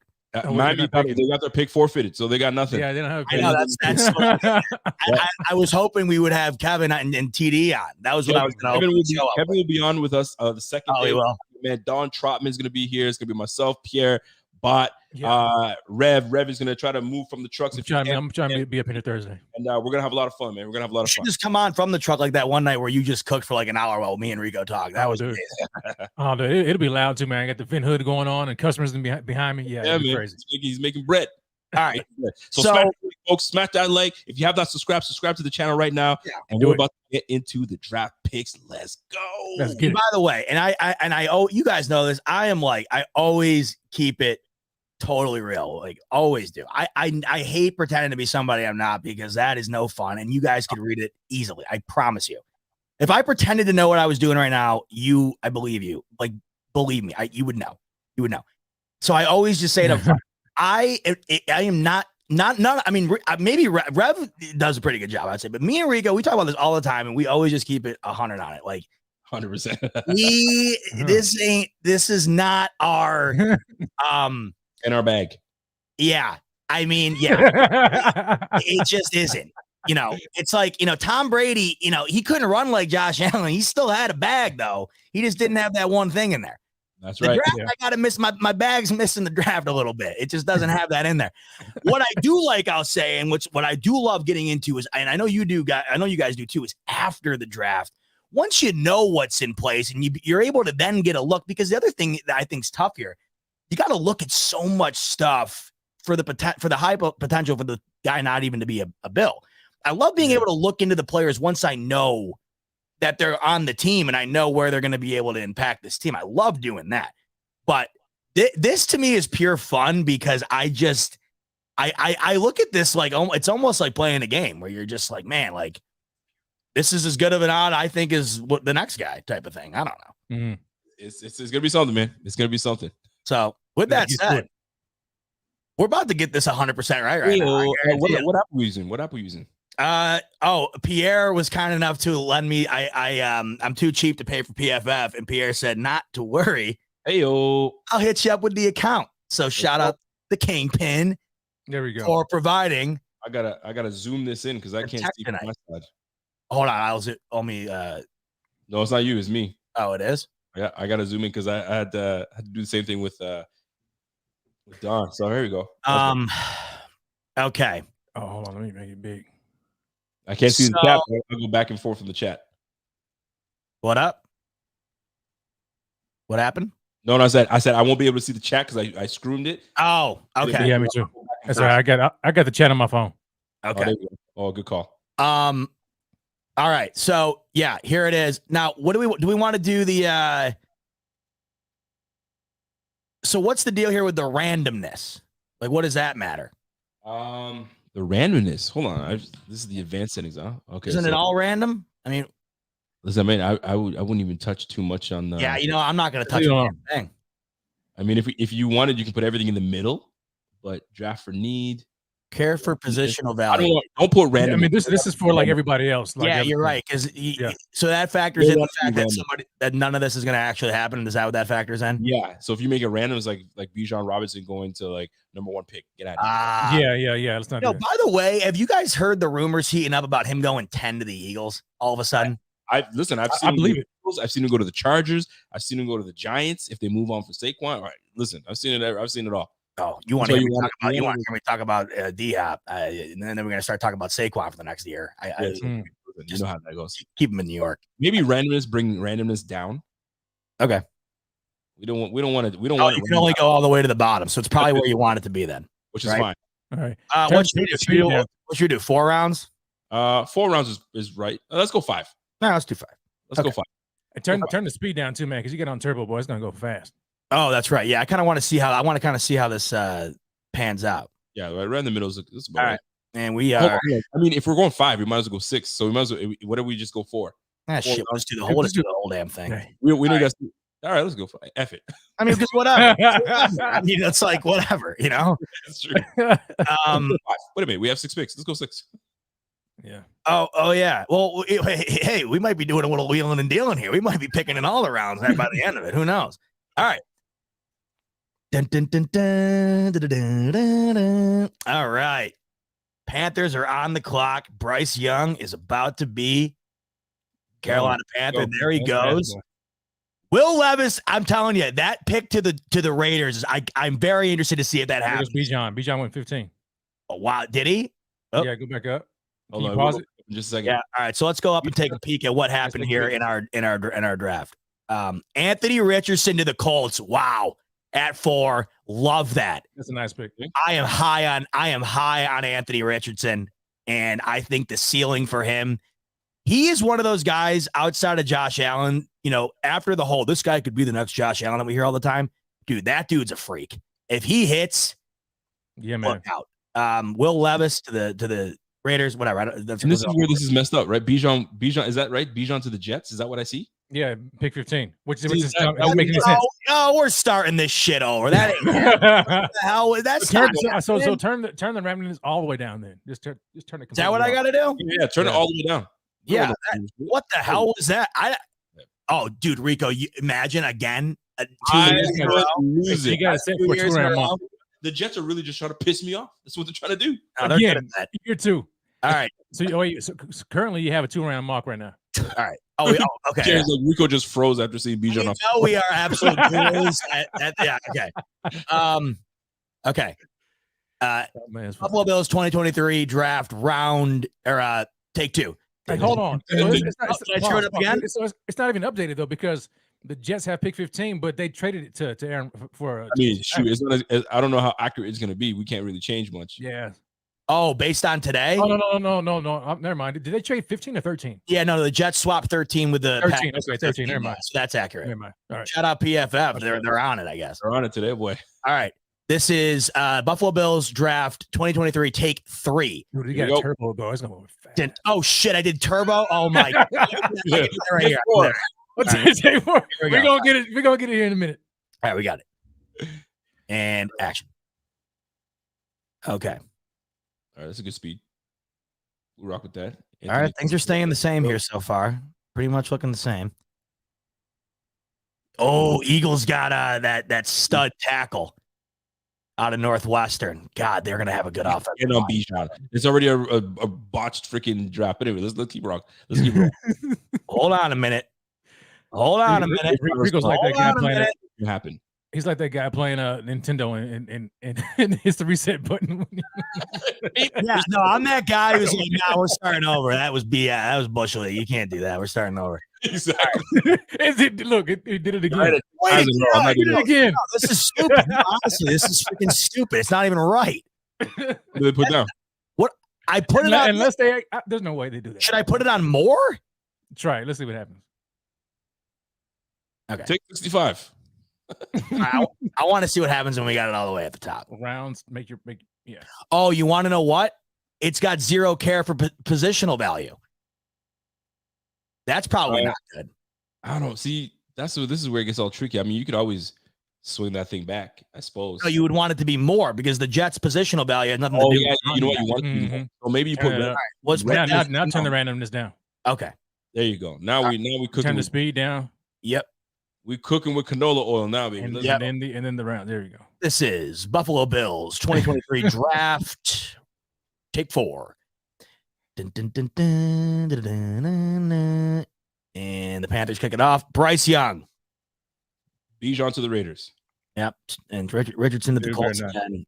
All right, here we go. All right. Am I nuts or is this the same thing again? It looks about the same. Oh, God.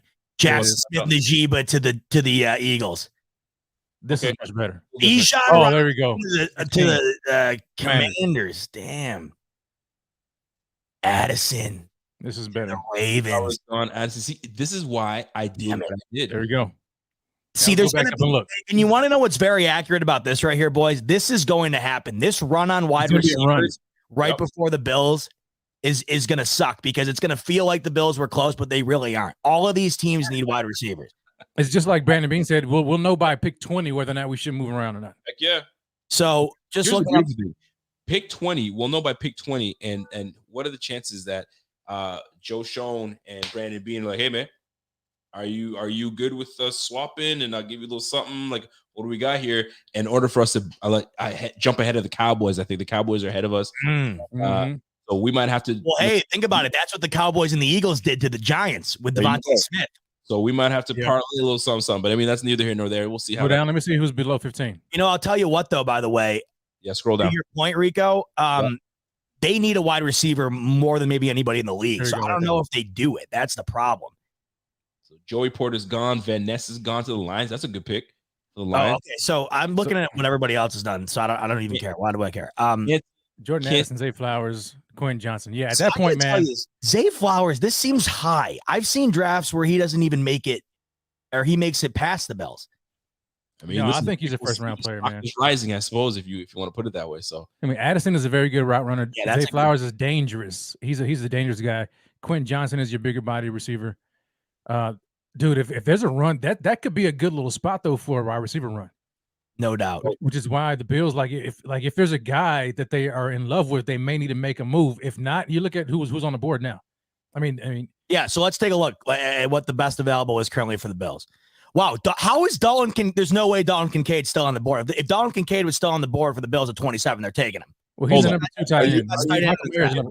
Are you in on Dalton Kincaid? He's the best tight end in the draft. Do we need tight end? He's a receiving tight end. $2. I'm okay with the tight end, but I mean, I think another tight end can open up the offense just as much as another receiver can, depending upon who that receiver is. Because if you add just through the draft alone, if you add another receiver, they're probably going to be behind Gabe Davis. They're going to be like the third, fourth receiver. But if you get another tight end, because I go back to last year when the Bills were trying to, add another tight end, but they got OJ Howard. I don't think just because that failed, I don't think that they're throwing away the plan. I think they still would like to get another tight end in here. But I don't think Dalton Kincaid is a kind of tight end that they're looking for. I think you're right. I think they're looking for more of a guy who can block and be a weapon out in the passing game. So, Kincaid is just a receiving tight end. So, I would love to see what the reaction would be to Jahmyr Gibbs from the fan base. That's Bobby's guy. Imagine. Let Bobby tell it. He's better than Bijan. Bobby, what's up? This is where you have to decide on best player available, which I'm totally about, and then drafting for need. So if I'm putting my thought process in like best player available, if Kincaid is the best player available, then and he changes your offense and really makes it a threatening offense, then that would be the move. But is he that nice for us to pick? He's a nice receiving tight end. Let's think about it two ways. One, in actuality, in real life, he is not going to be there. Two, I'm looking at this board right now, and this keeps happening every time I do one of these, and I want to get your guys' thoughts. I'm looking at this board right now, and I don't think that there's enough value to stay at 27 the way this board looks compared to what the Bills need. I see them trading down here if they actually stayed at 27. Yeah, me too. Pierre says Kincaid is George Kittle. Would that work on the Bills? I don't think he's a good blocker, at least not from what I've been hearing. So you're just getting a receiving tight end alone. You know what I'm saying? I don't necessarily know if that's the value that the Bills are looking for right now. I think they might trade out, dude. Trade up. Hey, you want to know what? Hey, by the way, before you guys want to do another quick one real quick where we try to do a trade up just to see how it works? Are the trades on? Or I thought, you can trade up. I haven't done this yet. I kind of want to see what it would take to get up to get. So who's a guy you want to trade up for? For you guys? Rico, you're muted. I think your mic. There's nobody that I see that would trade up for. Oh, you wouldn't? Okay. I gotta agree with you, to be honest with you. Who am I trading up for? Who you trade up? You're giving a lot of money. That's going to be impactful. We just talked about our guys, our coaching staff doesn't do that. Yeah, I value the picks. And That's and why I above 20, it's going to cost you an arm and a leg, man. So Heck yeah, it's going to cost you an arm and a leg.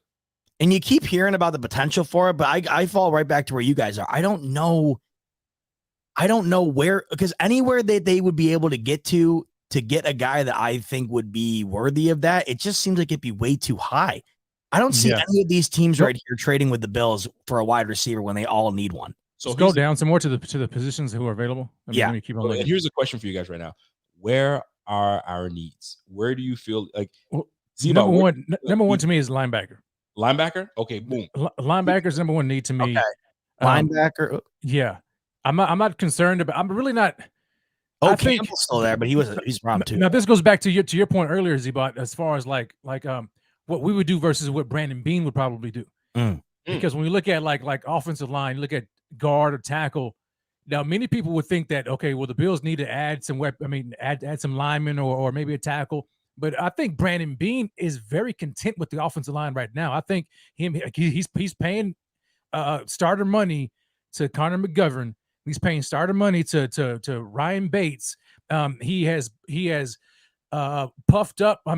Spencer Brown saying, you know what, like last year he had a big back issue, blah blah blah. I don't think he's willing to give up on him. I think he'll probably draft somebody later maybe to challenge him. But I think the starting five for the most part, I think he's content. And I don't think he's going to reach for an alignment like Osiris Torrance or DeJuan Jones. I don't think he's going to go for that. I don't see the value. I agree. I don't. So to me right now, should we try to trade back? I would probably trade back, man. Okay, so we have to look here. You trade back. You trade back. You saw the run that happened last year on the early second. All the studs were going. It depends on how far back you got to look at who. Yeah, exactly. We have to look and see who would work. Yeah. See, I normally don't trade. I just go straight picks. So this is where let's just do that then. All right. So if we're not trading right now, I'm trying to be smarter than I am. That's exactly what I'm doing right now, and it's not working. Let's just make a pick. Oh man. Because that's really what was just happening. I was trying to do something there. I can make a case for. Let's go to the receiver room real quick. Yep. And it ain't gonna be pretty. I'll tell you that. There's your boy Downs, Rico. That's gross, man. Downs ain't my guy. I like Dell. I like Hyatt. I'm a big fan of Hyatt. See, I don't like this at all, man. I'm not doing this here. At 27, no shot. I'm taking a flyer on one of these. Could it hit? Absolutely. This is why I brought up D-Hop with a second round pick. Forget second round. I have 27. I will give him 27. If I don't need to give up Beane, do it tonight. Do it tonight. If this is what's on the board, do it right now. Right here. And you're forced to get somebody right now that you're not really. Listen. Yeah. I think there's more value in round 2. So I would keep my second round pick. Give me Drew Sanders, linebacker. Go to linebacker right now and see what we have. Let Josh Downs do that. Everybody has a hard on for. He's right here, dude. Drew Sanders or Jack Campbell. I don't care what they're saying right now. I'm picking one of those guys because I don't. Because here's my thing. Yeah, people may say, well, is it a reach to get these guys in round 1? Okay, maybe how much? Because right now you're probably already into your second round graded players right now already. So. Yep. So you're at the top of the second round already right now. But how many of these guys that you like are going to be available in round 2 for the Bills at 59, 58? Yes. Those guys are likely not going to be there. So in my opinion, if you cannot trade down high enough, then I would be content with getting one of these guys and you fill a starting position right now. So to me, it's either Jack Campbell or Drew Sanders. I like the upside of Drew Sanders. I like Jack Campbell for what he offers right now. I think he's more middle linebacker ready right now, but I think Drew Sanders has a higher ceiling. You know what I'm saying? Okay. So it depends on what the Bills are looking to do. Early on, man, I was hard on Campbell. I was like, yo, Campbell is that guy. But the more I look at Drew and the more I look at what he brings to the squad and just his ceiling, I think, and here's what makes me more comfortable with them, is that they brought back AJ Klein, they have Tyrell Dodson, and so they have some veterans that can kind of ease the transition along. And you can't teach speed, man. You can't coach it. Drew Sanders has speed. He's closer to the size of Tremaine Edmonds. He can add more weight. I would go with Drew Sanders, man. But you can really toss up Drew Sanders to Jack Campbell, either or. I'm fine with him at 27. I'm picking Drew Sanders, but I do want to see our defensive interior. I want to see what's at DT. And then you got Mozzie Smith. He's the top guy right now. We got to make a decision. No, Yeah. after that, I was just gonna say we're gonna pretend to be smarter than we are, and we're gonna try to trade with the Cardinals because everybody keeps saying that, and the more I look at it, the more that makes sense. But we're looking. Heck yeah, it does, man. Heck yeah. You got Mozzie Smith is available right now. You got Brian Brees. Is it Breesy or Brian Brees? Brisee. Yeah, I've seen him get to the second. Breesy. To me, like I can't. You got I think Mozzie. I think Mozzie is like a one tech. You know, he's your Daquan Jones. I think. I don't think I'm willing to draft that guy, man, in round 1. Oh well, then I'm looking at Keanu Bitten, and that's a guy that I would love to have. And adding, you got Siaki Ika, another big body, huge defensive tackle. Those that's kind of the guys that I would look for in the later round, maybe round 2, round 3. You're not going to get your linebacker, bro, because if you miss out on linebacker in round 1, you're done. If you don't trade. You're done. You're going to have to go into this season with Tyrell Dodson, Terrell Bernard, AJ Klein. You're going to have to go into that because you're not going to get them. I'm going to tell you right now, you skip on one of these linebackers, Z-Bot, you're done. I'm not going to. But what I'm going to do is we're going to pretend to be smart, and we're going to try to trade with the Cardinals real quick. Because this is where you would get the D-Hop, right? That's where this would happen. I would trade 27. I would definitely do that right now for the Cardinals. Right, but then who are they trading? One of your linebackers is going to be there, probably. I mean, unless Pittsburgh's going to take one of them, probably. Let's see if they'll do it. Okay. So what are we thinking? Let's put our thinking caps on. So they're D-Hop for 27. D-Hop 27 and you can actually do a play. Oh, wow. Look at this. Yeah. Give us 27? But we're going to have to add more than that. Oh, that's it? Yeah. I mean, now let's try to be a little greedy. Oh, I forget the fact that is exactly what they want. So we don't want to give them everything they want, right? We're going to try to. I'm not giving them round 2, bro. I'm not giving them second round, dude. You're not doing it? To me, that's where the value is. They just told us to touch grass. They said no. Yeah, see, I'm not doing that, dude. Like I would be willing to give them 27. Rev, what do we do? Bro, I would give them. We're debating right now, right? Like there's nobody that we really like right here. We hate them. If I would give them 27 to get down to 34, and we still have 59, because I think that's where the value of this draft is. I think. Hold on, let me read the cat. Let's listen. If you guys want to call, you guys can call me right now. Why wouldn't we just give them 59 if they're going to take that over 27? Give him 59. I'm trying to be greedy. I'm trying to hold on.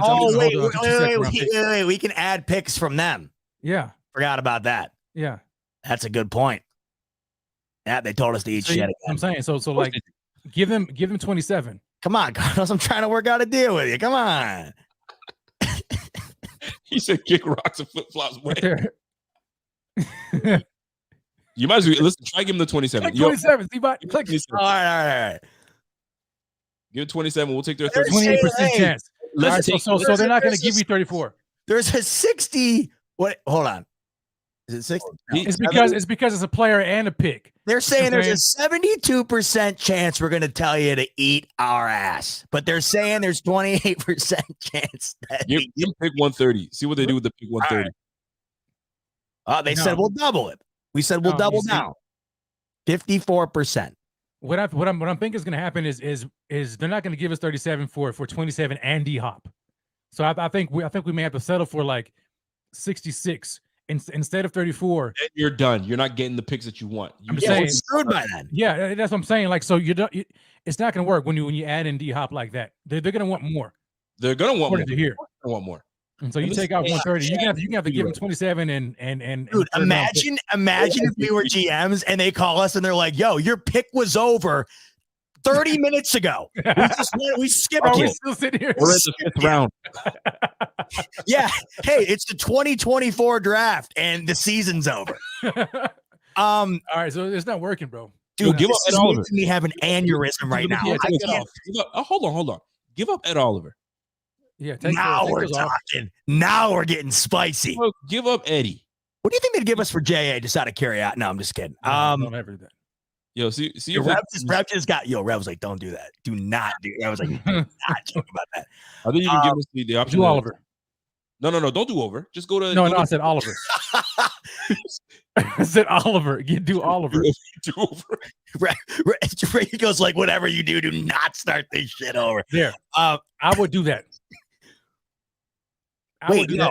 27 still on the board. We don't want to give him that. Oh wait, no, we do want to give him that. We do. Yeah, I mean, take 27 off and give him 59, see what it does. But to me, Well, oh, they said no way. Yeah. You see, so Like, give him Ed Oliver. 27. Are you kidding me? Ed Oliver. He's going to turn into the next. He's going to turn into the next Bruce That's Smith. the last year of his deal anyway. Listen, Huh? I just go That's FD the last year of his deal anyway. I would do that. In Oh wait, but they were going to do. Wait, hold on. No, they weren't. There's a chance. Bro, 28% chance. If it's not green, if it's not lit up green, they're not going to do The it. little box at the bottom, you just force a damn trade. No, heck, no, we don't Yeah, want to. should we just show up to Arizona headquarters and kick in the door and say, "Hey, you're doing this shit and you're doing it now." No, don't force it, man. Don't force it. Let's try to be Breaking news! realistic. Breaking news! Bills break into Cardinals headquarters. D-hop a bill. Oh, All right, let's do it. Let's do it. You know what? And this is going to come down to what I'm going to think that night. If they did this that night, I mean, the reaction you're going to get from me live on here, it's going to be all time. I'm going to lose it with excitement. There is no way the Cardinals are going to give you D-Hop and 34. No. I know. We're going to do better. You might as well send them to the CFL. They ain't doing that shit. No. You're right. They ain't You're doing right. that. What we're going to do is we're going to give the Cardinals Listen, 10% stake in the new stadium. They can use it 1/10 of the year for an event. And then in trade, we get D-Hop. Pierre, And yeah. Pierre says Z-Bot is here for chaos tonight. No, this isn't even chaos. This is just the way I operate. This is my daily life. You're just kind of stepping into it. It's not fun. No, it's fun, but it's not easy. All right. So this is what we wanted to do.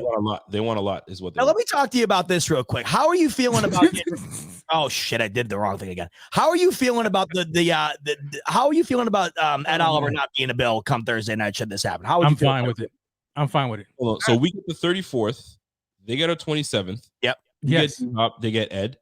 And there's no problem. That's what I'm saying. There's no problem. And we have 34 and 59. So we have two second round picks. They're fine. Yeah, they're ready to crack a couple brews over this and say, let's get it on. What are we waiting on?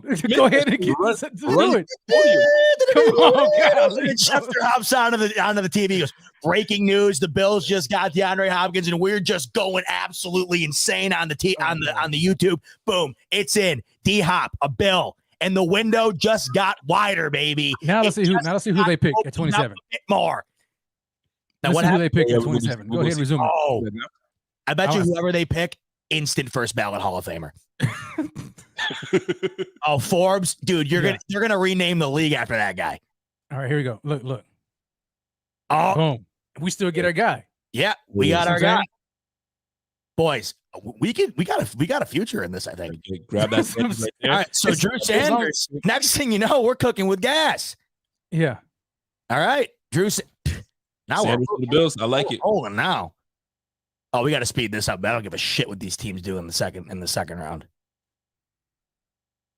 So we picking at what? 59? 59. Yeah. All right, here we go. Boom. Wow, Sam Laporta is sitting there, and he's a tight end that kind of fits your liking, Rev. Sam Laporta is he's a productive tight end, man. I think he's very solid. Okay, very solid. So we went with the linebacker. We filled a best player available at that point. We sure did. And look, bro, you got Tank Dell sitting right there. We do have Tank Dell sitting right there. Hold on. Let's look at the so Sam Laporta. I'm not even looking at tight end. Truth be told, I'm not even looking at tight end. Go to your defensive tackle. Go to your defensive tackle. Okay. We're going double defense. You're gonna get a lot of you pissed off. D line, bro. Go to D line. Shock you. Go to D line. All right. I'm just trying to say. I'm trying to replace Ed. How do you pronounce Siaki? I love that. We should take Siaki based on that. He's a huge dude, man. I'm a huge proponent of draft. I'm looking at the chat right now, and right now, folks, we grabbed our linebacker. Who's that second pick? Are we going double defense? Are we going defensive tackle? We go back to the offensive side. I'm not getting defensive tackle right now based on who's on the board. I like they met with Jacqueline Roy, the guy down there from LSU. Gervon Dexter he's a man. I like him too, but he's more of your one tech. He's your DeQuan Jones guy that you would rotate. These are big dudes right here. Yeah. I would wait. I would wait. So go back up. I'm thinking wide receiver, man. I mean, you got. Oh, because, you are really getting going now, right? Because if you remember, when was Josh at his best? He was at his best in Kansas City before it all went to hell. When he had a elite slot receiver. Let me see if Cole Beasley. You're right. And God, we need that. You got Tank Dell right there. Marvin Mims, I love him. Marvin Mims is very nice too, man. I like me some Marvin Mims. What we're working with here. Yo, put the card in. But Tank Dell, I'm getting Tank Dell, man. I would do it. 5'10". Oh, he's a tiny dude. Yeah, well, it says 5'8", 5'10". Yeah, whatever. 5'8", 5'10". 165, huh? That is average height. That is average height, guys. It's average height. By the way, Devils just evened the series up with the Rangers 2-2, and the Heat just eliminated a 12-point lead on the Bucks, and they could potentially lead the series 3-1 over the first seed Bucks.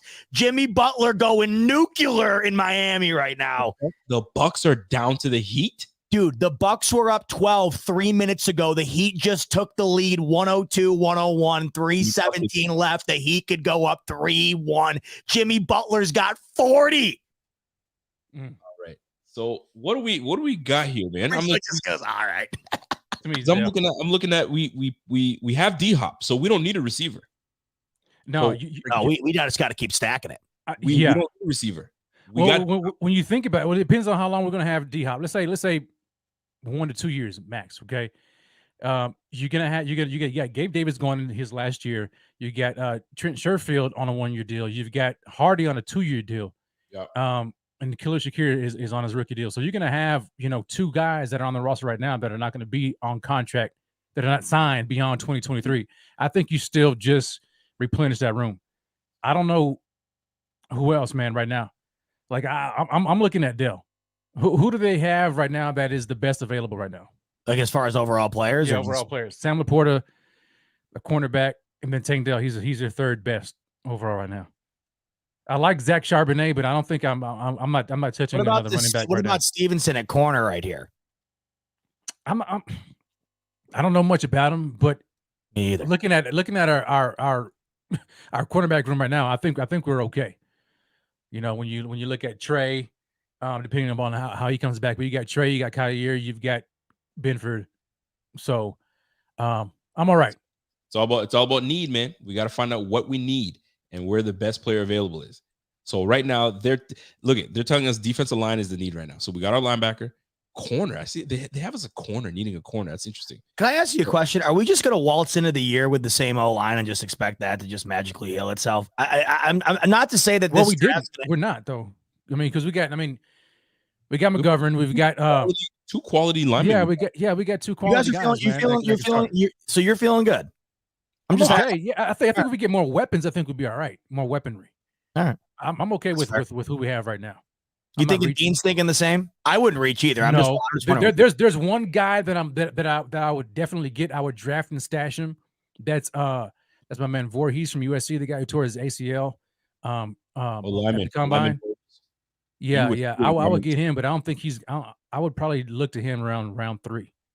So is Laporta? Would Laporta be the best player available right now? So I got to give a shout out to my main man Bruce Nolan. I was on the Buffalo late night the other night, and so we did the same thing.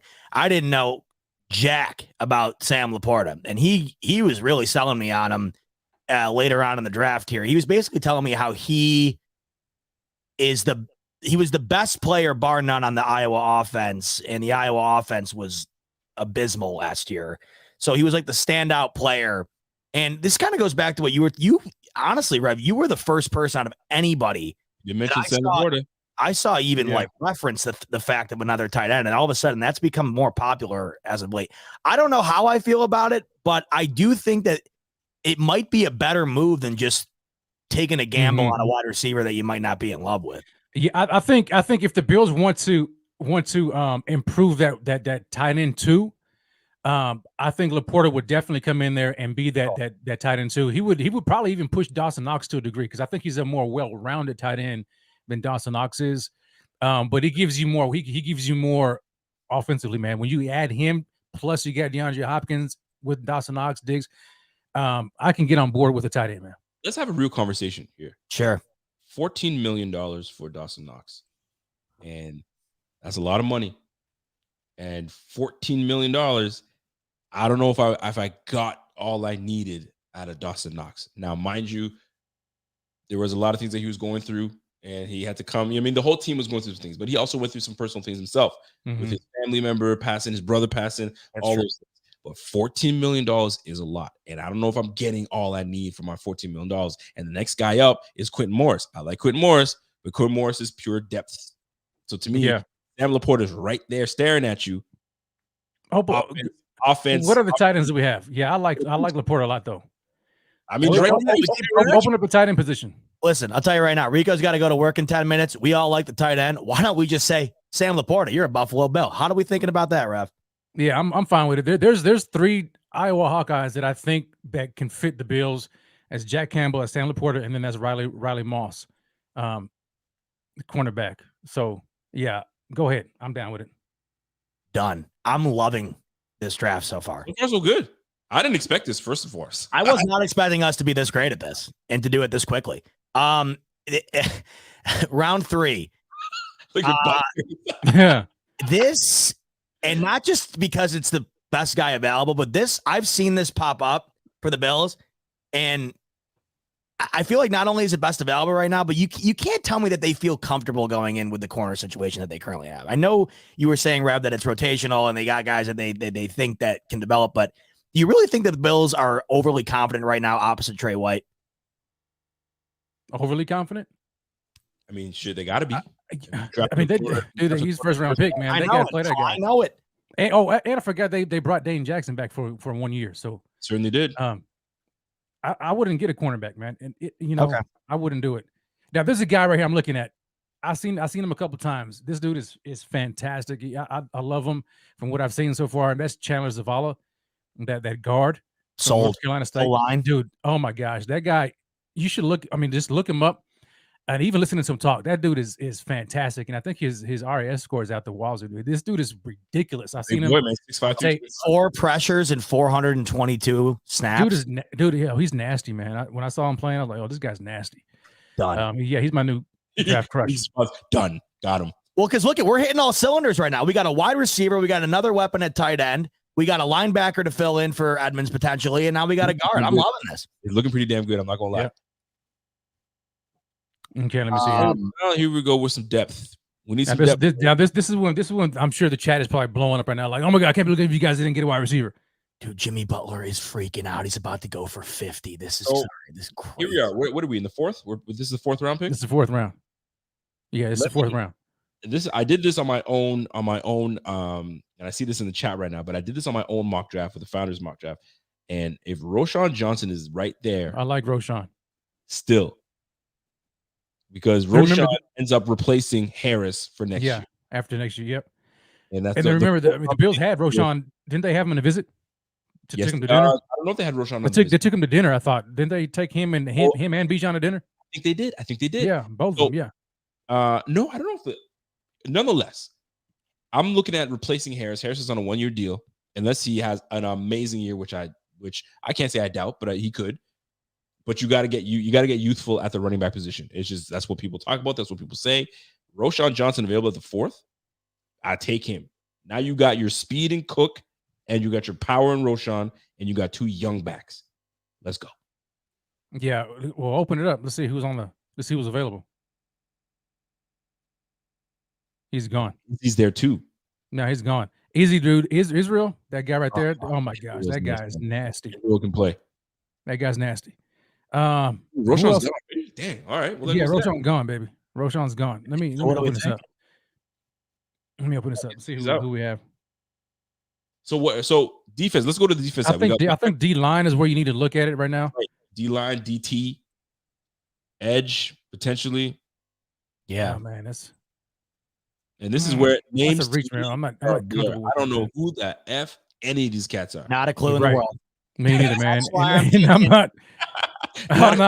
You want to know what you know? Though 79 is better than 139 in the rankings. I do know that. And right now we have people in the chat because I'm going to refer to the chat. Yeah, let's go to the chat. Chat, talk to us. What are we liking what we see here on the defense side of the ball? Are we sticking with the defense side of the ball?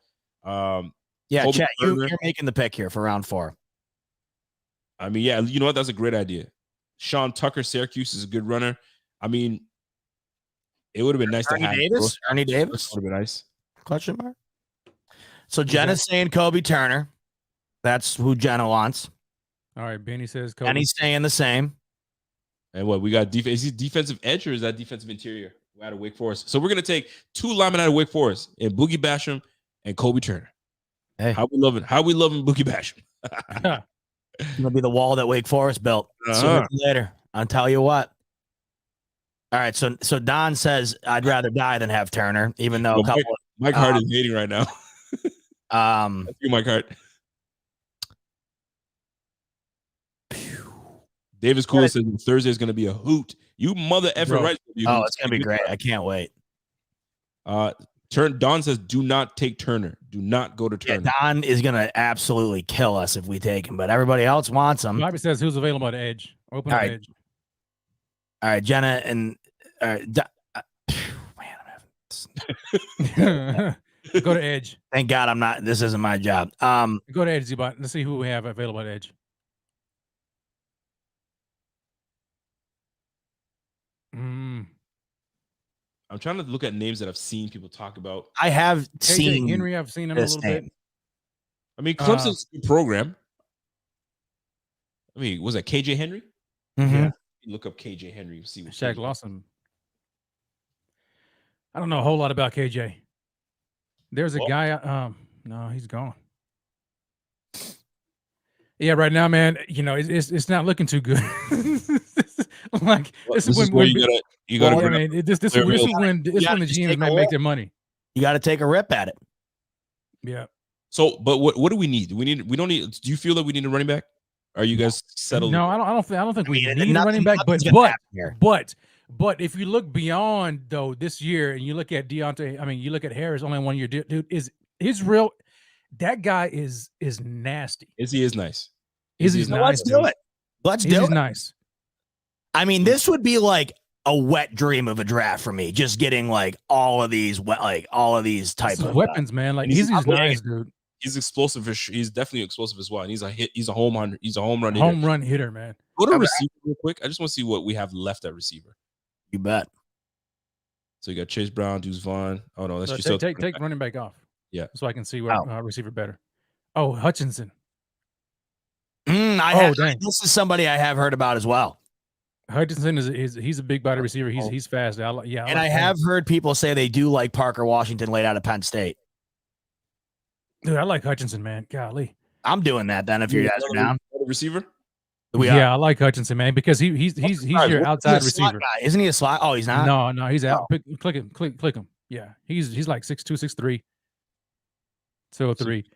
Yeah. A Davis, essentially. You're right. I would that would be my pick. We doing it? I would do Hutchinson. Right, yeah. Chat's gonna hate it. You got to go slot or you got to go defensive tackle. Z-Matt is saying that. Who? No, because take a look at safety. Take a look at safety as well. I don't think we need to go slot because remember we got D Hop. So we got Diggs, D Hop, Davis. Are we still on the clock? Those three are interchangeable. And you got Hardy. You're right. Right. So I need outside receiver, man. So now we're going safety. I want to see. No. I just want to take a look at safety. I don't like AJ Johnson. No, I don't like any of them. And remember, we got Taylor Rapp too. Marte Mapu is a linebacker / safety that we brought in on a visit. So keep I believe it was Marte Mapu. Keep an eye on that one. Hutchinson's my guy. Yeah, I mean, listen. And there's your boy Voorhees. Where's he at? Where's he at? Oh, dang! I didn't even see him, bro. Hold on a second. But we got Zavala. I think Voorhees. Dang, can he play center? I'm trying to remember, dude, because he messed me up, man. When I got Zavala, we'll make him. I completely forgot about that guy. When I got Zavala, because I love Zavala too. Voorhees is a draft and stash dude, man, and I think I don't know if he can play center or not, but he probably can.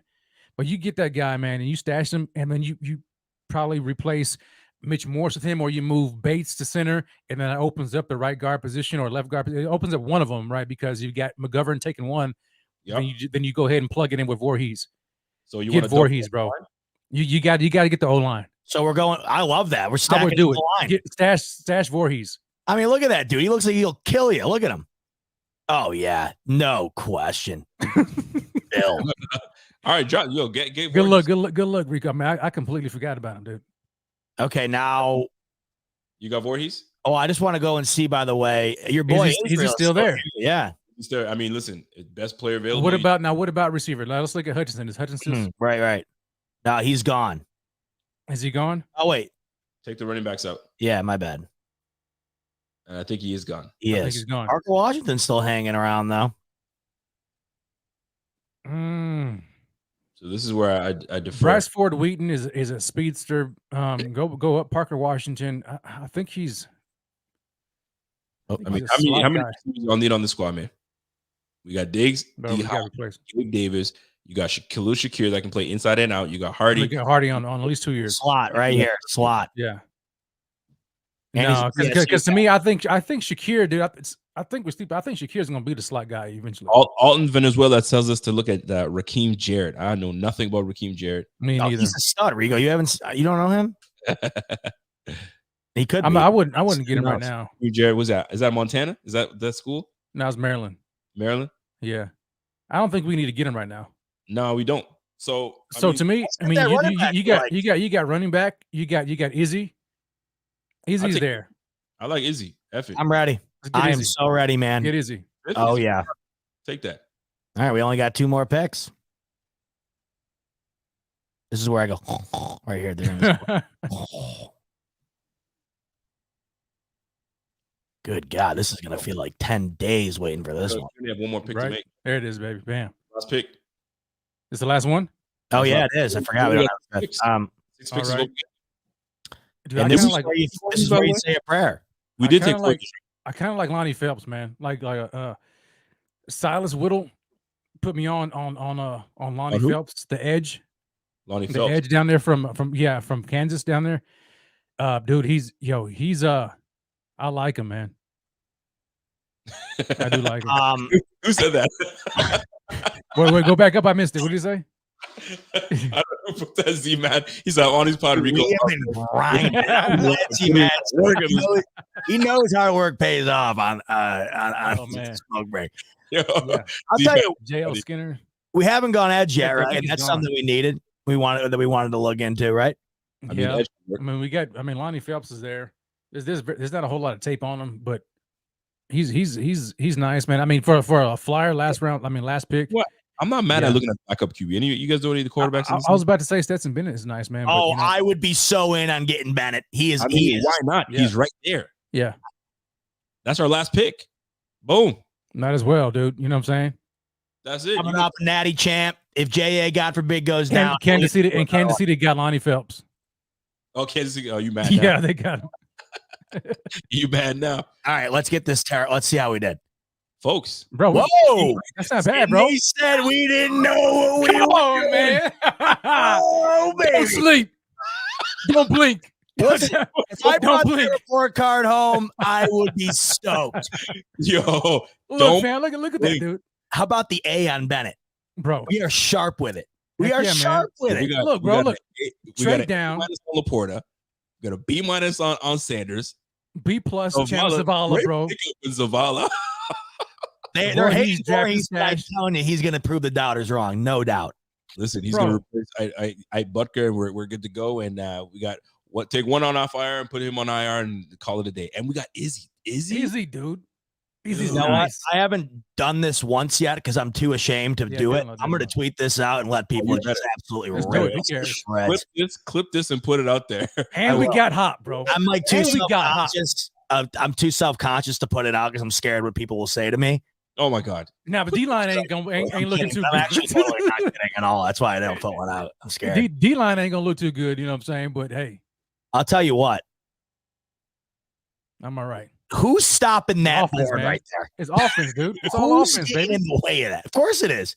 Of course it is. I told you we're offensive heavy. And All what offense, did we man. do though? What did we do? We addressed our biggest need on defense with our You- most. Click Yeah. on Bobby's Top comment pick, yep. right now. Click on Bobby's comment. Bro, You're damn right. Bobby Hopkins, says, so Laporta. you didn't fill the defensive tackle hole, and we now have to go. Screw the defensive hope. Look. At the end of the day, when you get in the playoffs and you start playing against Kansas City, dude, it doesn't matter. Defense is out the window. It's out the window. Eagles top defense. They gave up what 38. Just come on now, you're not going to stop these guys. We're already getting killed in the chat right now. That's all right. Just so you know. I mean, bro, it's a mock draft, man. Come on, no. This is no jokes. This is real shit. This is in the trenches, hard analytic work. Now, what if this happened? If something like this happened, bro, people would be talking themselves into it like they wouldn't believe. You're damn right they would. Yeah, I know I would. I don't even need any talking into because I'm loving this. Bro, the O-line got addressed. We got 2 guards for the future. Yeah. Yo, you got to protect your asset, bro. You got to protect him. And I think we're glancing over the fact that D-Hop is not with Bill. That's what I'm saying. We got D-Hop. Yeah, and people need to put that out there. D-Hop's on the squad right now. D-Hop is on the squad with Diggs Davis. And guess what? Honestly, you could just end it there. I'm fine with that. Listen. Take the next 2 days off. Go on vacation. And let the people know what's good. This is the best draft out there, and we call it a day. Fam, right, dude. Think about it, bro. I've yet to see a better one. Diggs, D-Hop, Davis, Knox, Laporta, Cook. Let's go. Harris. Come on now. You know what I'm saying? And we got an O-line. Let's go, man. And we got an O-line, fam. He's going to be great. And if God forbid J.A. goes down, we got a natty champ taking the snaps in the backfield for us. Come on now. New Mexico got to come in and try to hate on us. You 3 hired that mid-season. Dude, I'm telling you what. I don't see how, fam. Come on. This is one of these drafts where they're like, dude, can the GM? And then once you're hoisting the Lombardi in February, they're going to give you the max extension. That's what we're looking at right now. See, there you go. Tom's giving us some love. Nice, man. Tom's giving us some love. And look, let me say this, man. We put it out there, and the Bills are going to look at this board and be like, you know what? These boys are up to something. They are up to something. And guess what? We're all going to get an invite to One Bills Drive. Get that right. We're going to be there. We're going to make shit happen. I can't wait. Watch out. So great. Watch out. Right. Rico, I know you got to go to, man, I got to do some work too, actually. This sucks. I thought this was the end. I mean, it's like the fun can't last forever. But don't get it twisted. That was work. I mean, we put the grind in on that one. Right? No doubt. That was, like you said. I honestly don't hate it at all. I know I'm kidding around, but I honestly don't hate that at all. I don't. Hard analytics at work. Look at Black Panther Hayden. Hey, guess what? Plus. EFF would agree. B. We are passing with flying colors. Heck yeah. Yeah. All right. Hey, I just dropped Zavala highlights, man, in the chat. I'll catch you later. You guys. Nice. Yes. But before I get out of here, fellas, ladies that are in this chat, we will be back at it again with the hard analytics behind every pick, and we're gonna let you guys know, and we're gonna take our chances to put up our draft, and use that as reference, so everybody knows what's up. But be with us Thursday night, Friday night, Saturday. We're all gonna be here, baby. Yep, live and direct. I love it. I can't wait to see you Thursday. And I really appreciate you coming and hanging out with us tonight. That was a lot of fun. Hope you had fun too. See you Thursday for the draft. And as always, go Bills. Go Bills.